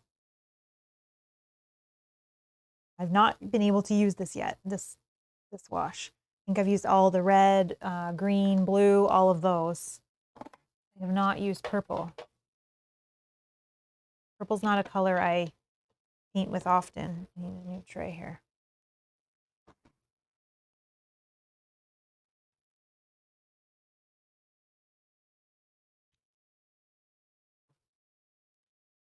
Okay.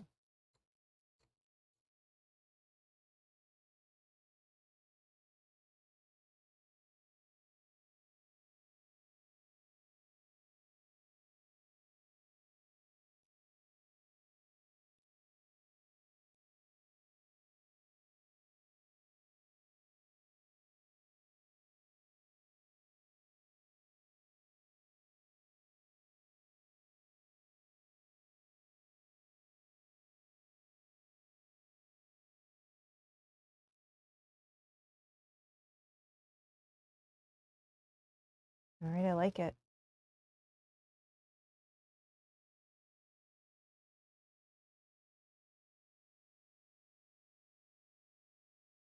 Purple drum roll, please. Yeah, I definitely like it. I'm happy actually. So I did buy the set of Army Painter washes that had purple, blue, green, military shader. I can't remember what other colors were in it. Red. And I definitely like them all and definitely really happy I picked them up. Because I was trying to do all of these with just like brown and black washes, and that doesn't always work. Sometimes changes your colors. Yeah, I like it. I like it a lot.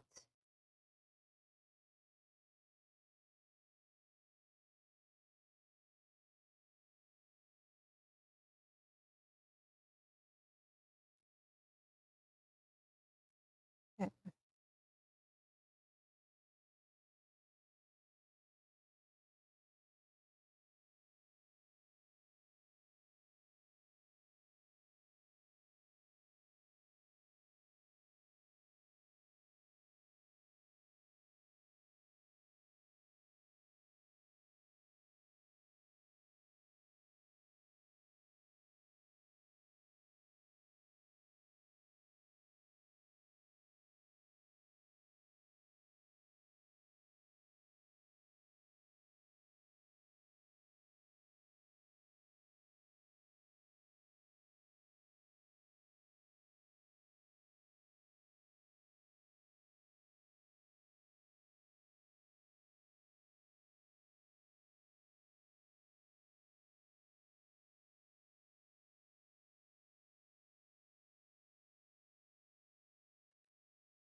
Okay. And let's do a little bit back here as well.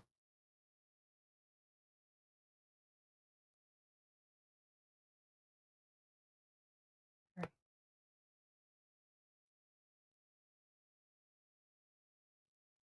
And then over here, I'm just going to throw a little bit of that brown wash on the pages of the book.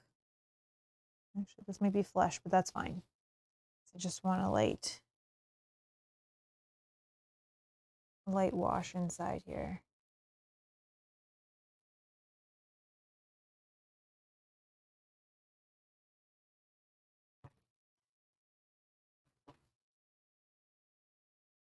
Okay, so we have done our base coat and we've done our wash on our miniature. Some of it is still drying, so I'm going to start doing some detailing before doing some dry brush so I can let things dry a little bit. So I want to do some of the details like on the book, on the belt and buckles, and on the satchel even, on the hammer. There's a few different details that I want to do. So also have to, his face looks like it's still a little bit dry or still a little bit wet in some spots, so I don't want to start working on the beard yet. So let's start with some detail. I'm going to use the shining silver so that I can bring up some of the details that's on the armor, as well as a little bit of edge highlight. This one is, I think, done as well. That might be enough just to do what I want to do, though.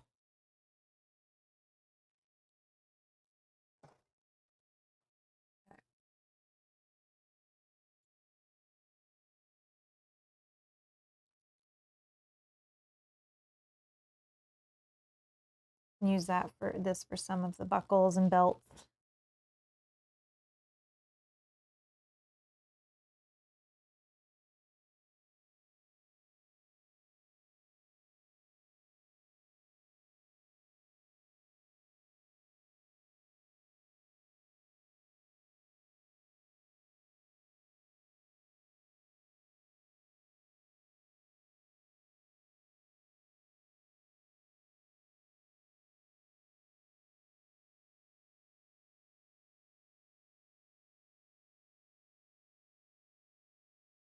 Okay.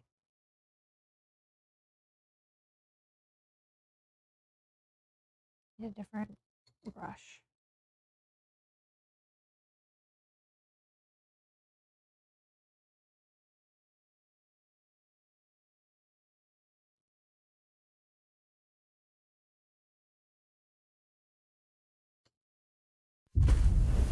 That is the one that has the little piece through it, which is annoying. Amelia, welcome to the channel. Thank you so much for subscribing. Welcome, welcome.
Okay.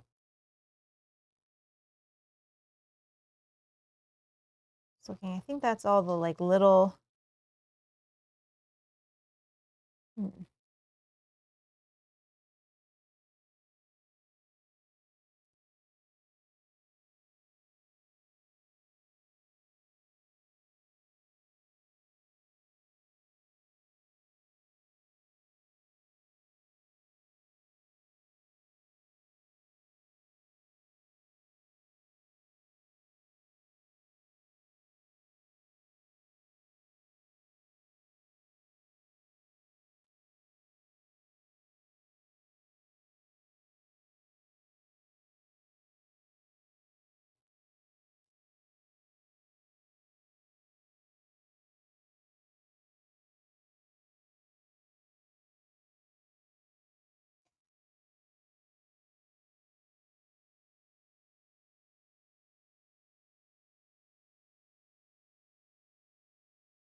All right. So just kind of pop some of those details out. You can actually see them now from a distance. Okay. And then I'm just going to kind of run over all of these little sigils that are in the armor.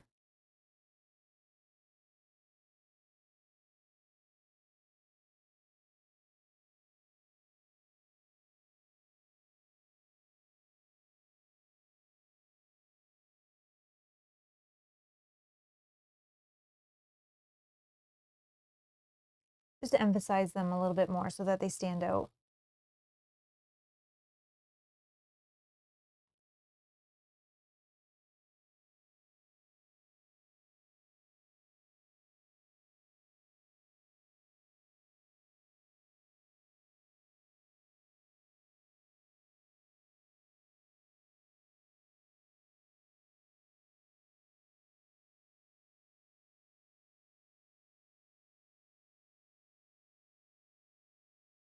Okay.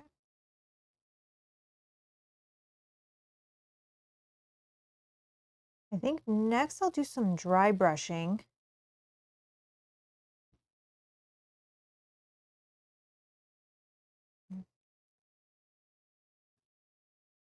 Yeah, let's do some dry brushing on the silvers.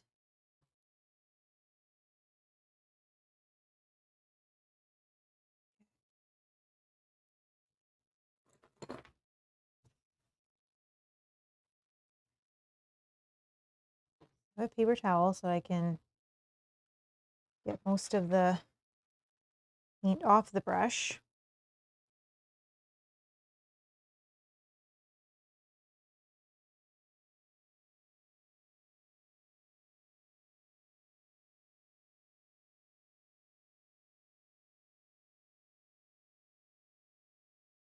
I feel like I do that every stream.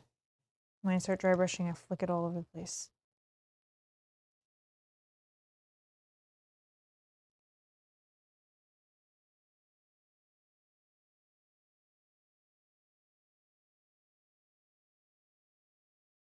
And I'm going slightly over the chainmail just to pop that out to make it look like it's like darker in the recesses. It'll stand out a little bit more.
Oh my God.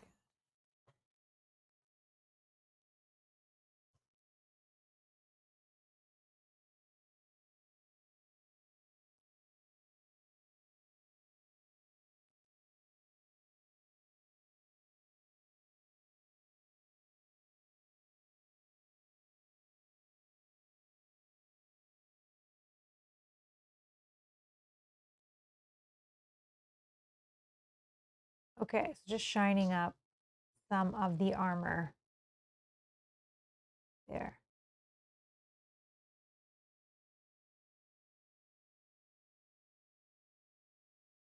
All right.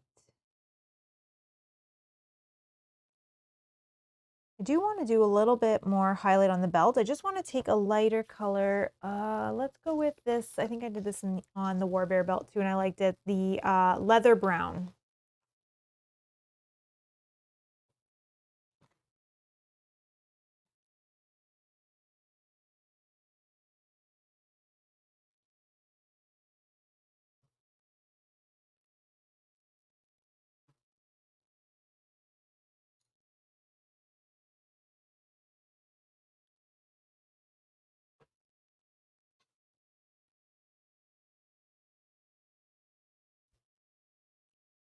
Okay, and I'm just going to go along the edge of the belt.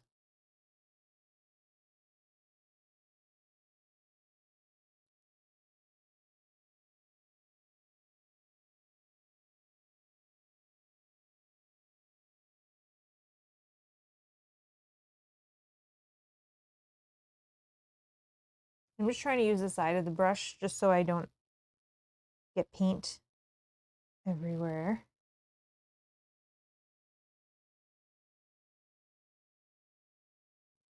And just highlight just the edges.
Just adding a little bit of wear to the bag.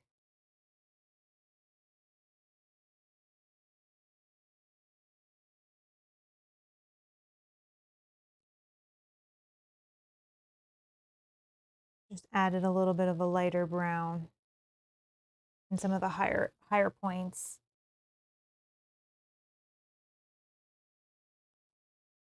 Okay.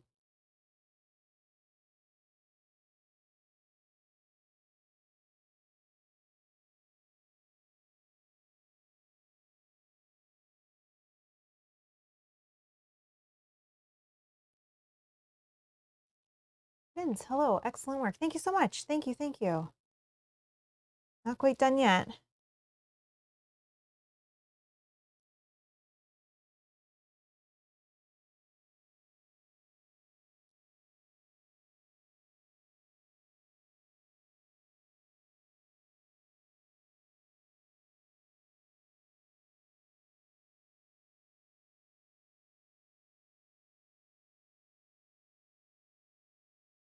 Okay.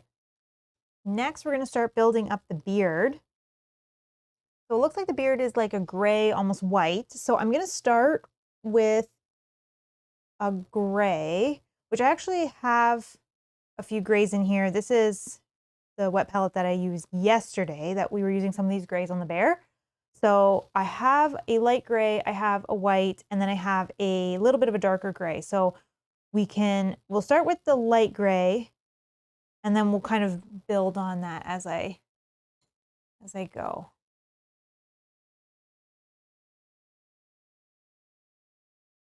Oh, that's actually not still wet.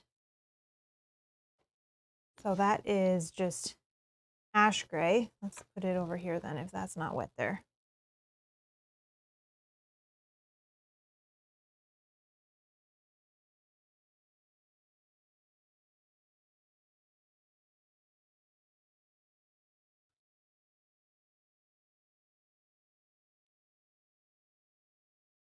And then we'll also use some of the matte white.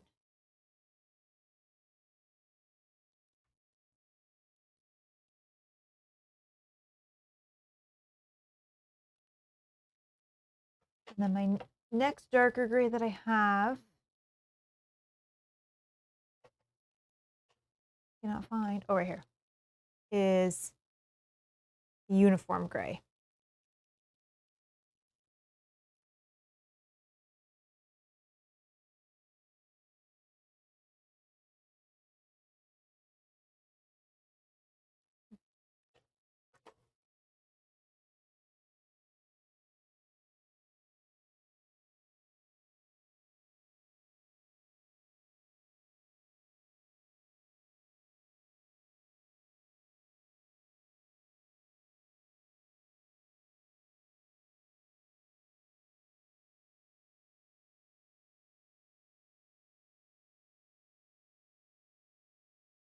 And I'm just going to keep adding the gray and the color to it until I feel like it's where I want it.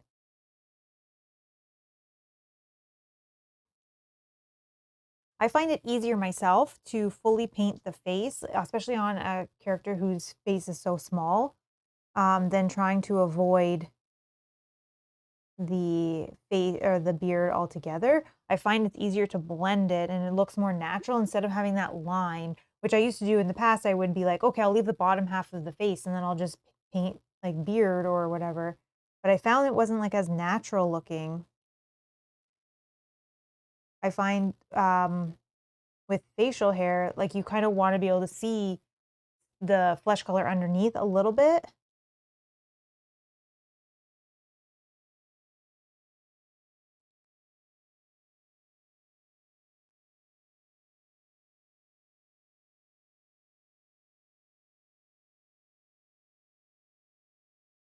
I'm just doing like little bits at a time because I would rather build it up than have to try to take it away.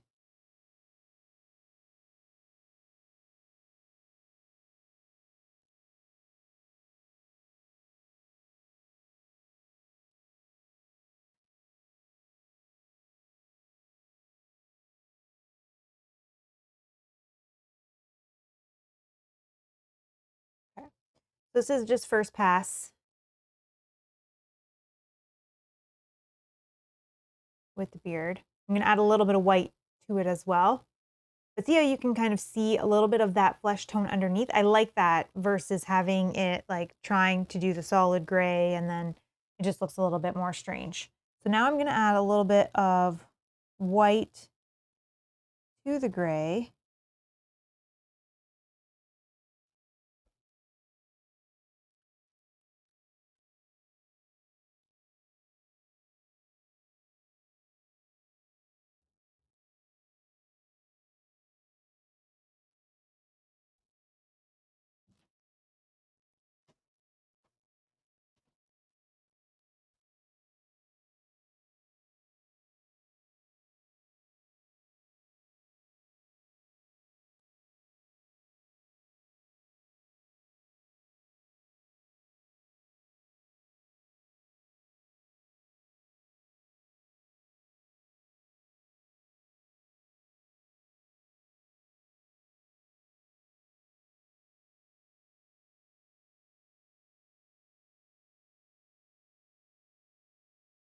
Okay.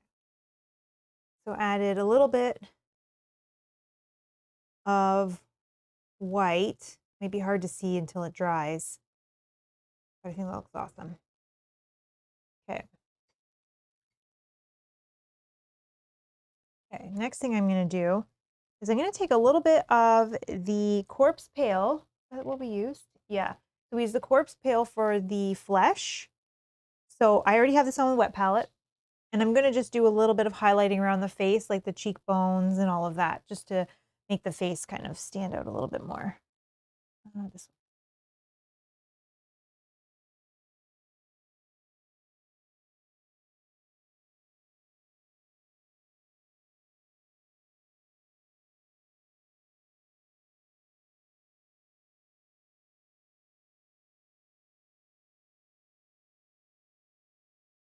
I didn't do it, but I should. I'm actually going to do his eyebrows the same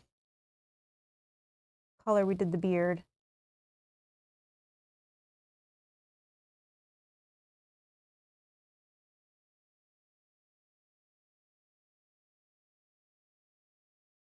Okay.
Okay.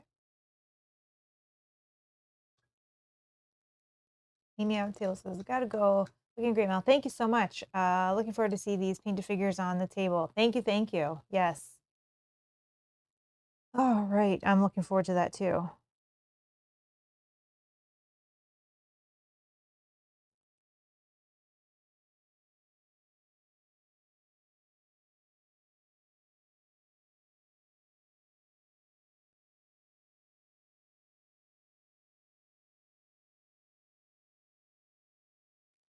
Clean up the hands a little bit.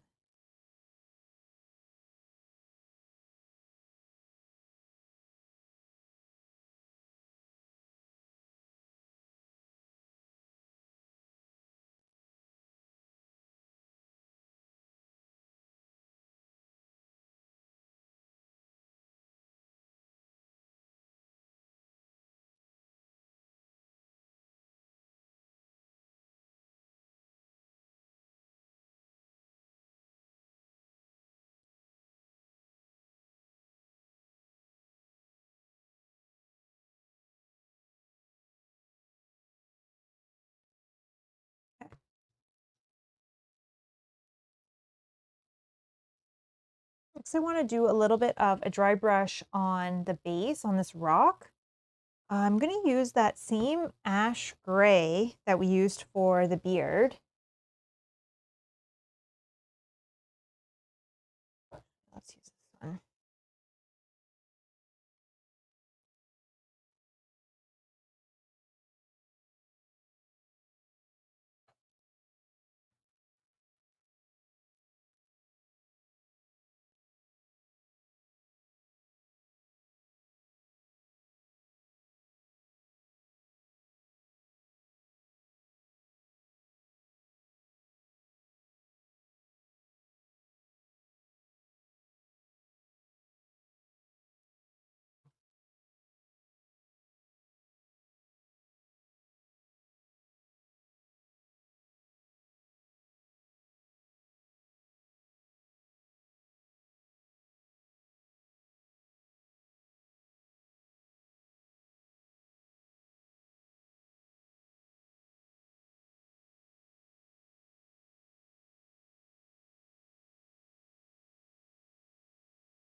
Okay.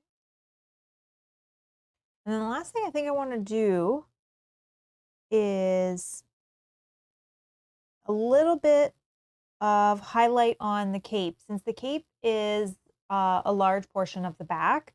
I just want to highlight it up a little bit. So I will take the purple that we used. So we used the purple violet from Vallejo. I actually already have it in my palette. And I will take a little bit of white with it, which I already also have, the matte white. Just take a little bit of this over here.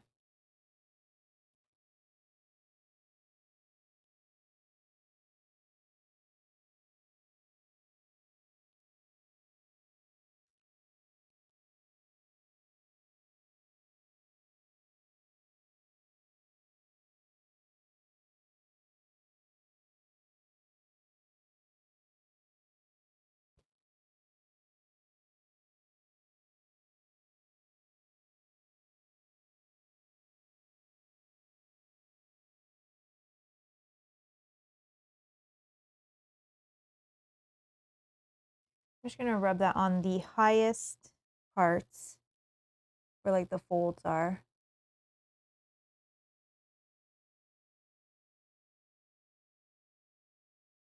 Anthony, hello. How are you doing? Oh, Martin, hello. I didn't say hi to you either. After you're done, do you seal the minis? Yes, Rob varnishes them all after we're done, so we don't have any paint chipping off as we play with them.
So I'm hoping that's coming through on camera.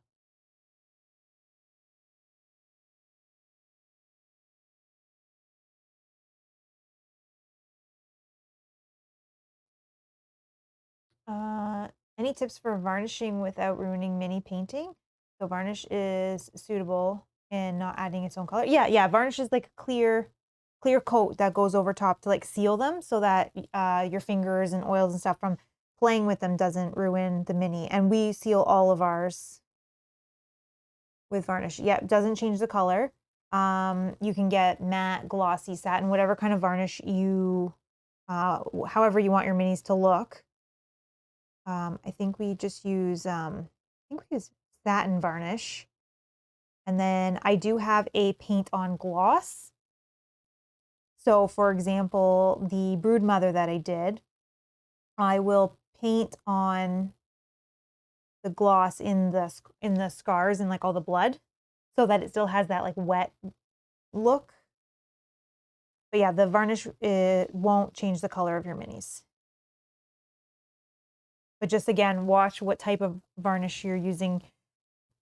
If you want glossy or matte, make sure that's what you grab. Because that could change the look. If you didn't want it to look shiny, you don't want a glossy one.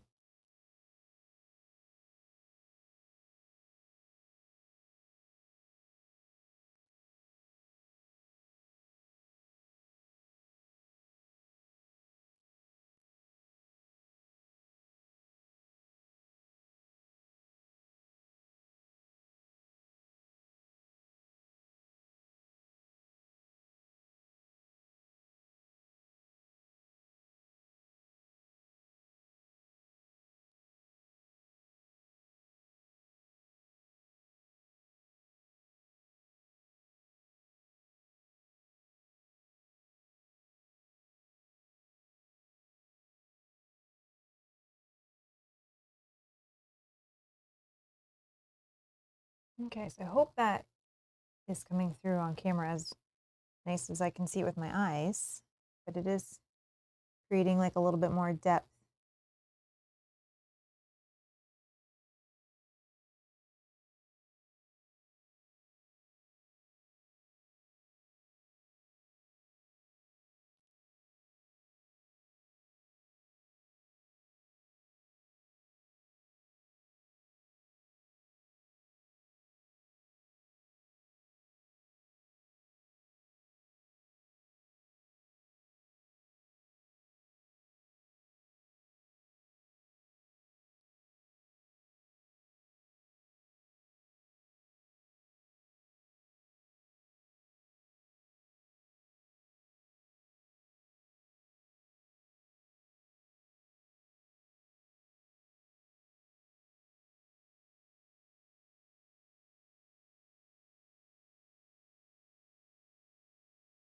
Okay. And I'm just going to do a little bit on the hood as well.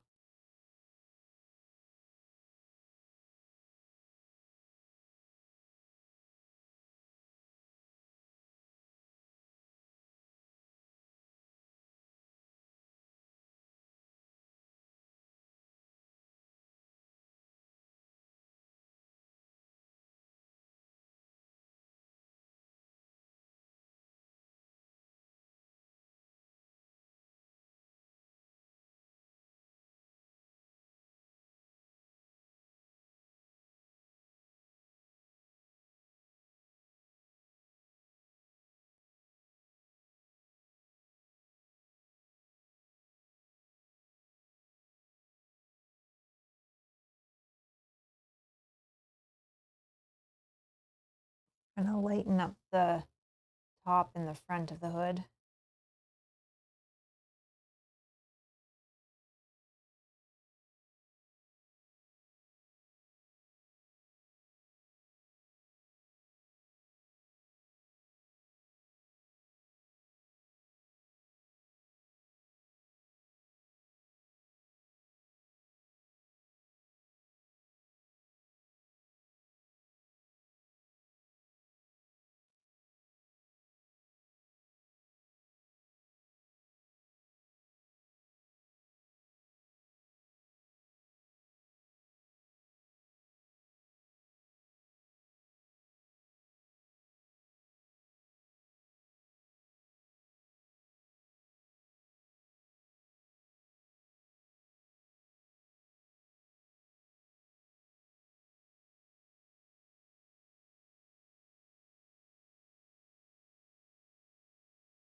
Okay. Let's try to lighten the front up.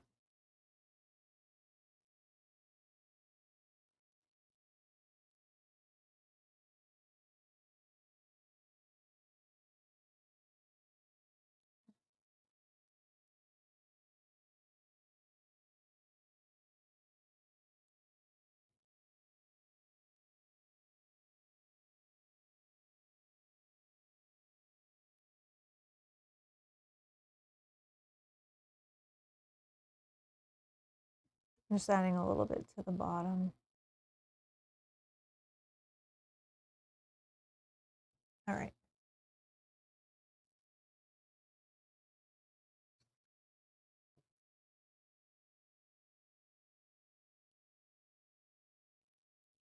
I think it's done. We'll just have to put a, oh, I need to do one other thing. I almost forgot. I need to just dry brush, which I don't have anymore. One second. I need to dry brush the rock that he's holding. So again, with the ash gray, same that I did on the base.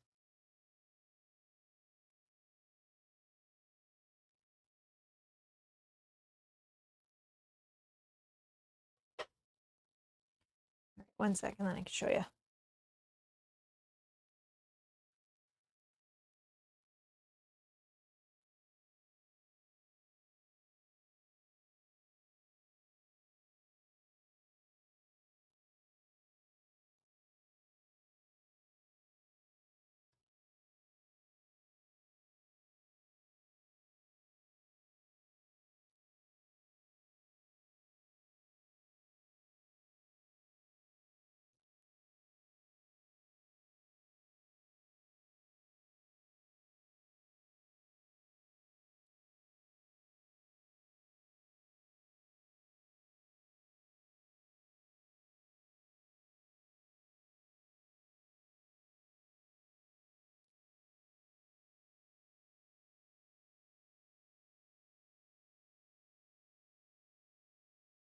All right. That looks better. Looks more like a rock hammer now. Okay.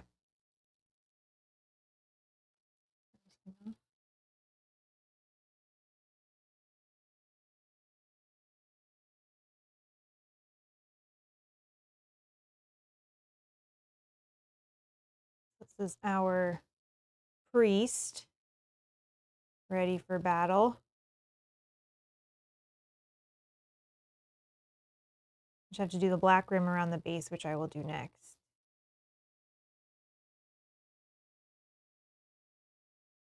Yeah, I'm very happy with the way that he turned out. So for all the bases, I have been using just matte black.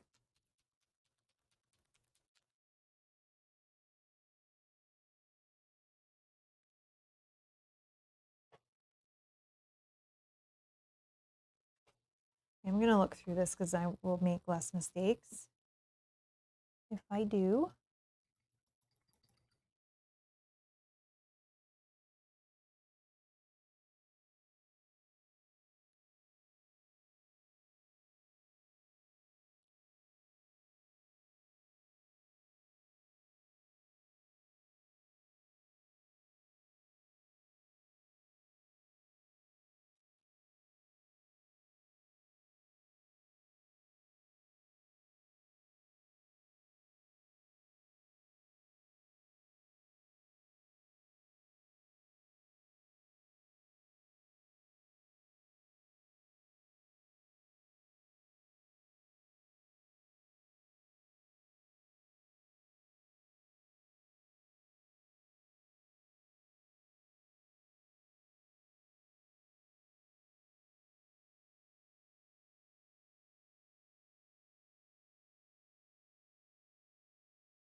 Okay. We have priest is ready for battle. Awesome. So we now have 4 characters painted up and ready. We have our brood mother and her rat minions. I have the men at arms that we may need, I guess, in case we fail a scenario. Those are all ready. All those videos as well, or all of them I painted on stream, and videos are in the video description if you did not see any and are interested in how I painted some of those. Oh, that was fun. That was fun. That was a cool character. I liked using some of the colors that I don't get to use very often. So like pulling out some purples is nice, and being able to try that purple wash. Happy with that. Glad I picked that little setup. So yeah. So that is it for tonight. Thank you so much to everybody that hung out and painted or just chilled. It was a lot of fun. If you are interested in seeing when we do officially start playing this game, make sure that you're subscribed so you don't miss that. You will see that pop up eventually once Rob and I have some time to read through the rules, play it off stream, and make sure that we have all of the rules down. Then we'll bring it on to stream so you guys can see how that plays. And I'm really looking forward to it. I'm super excited. Now that I have all of this painted, I'm kind of really excited to play now. So yeah, so stay tuned for that. Again, thank you for just hanging out. I'm not sure what the plan is going forward with the painting, so I need to talk to Rob about that. So just if you're interested in paint streams, just make sure you stay tuned to the channel, hit the notification bell so that you're notified when I go live with painting, or when we do finally go live playing Oathsworn, or just for the videos in general on the channel. So thank you to our YouTube members and patrons for supporting the channel. You guys are awesome. Angie, if you're still here, thank you so much for your super chat tonight. Very generous. Thank you. Thank you. Yeah, I think that's it. Again, I don't know when the next paint stream is, so just stay tuned to the channel and watch for that. And I think that's it for me. I'm going to clean all this mess up and get ready for bed. But anyways, that was fun, and I'll see you in the next one. Thanks so much, everyone. Bye.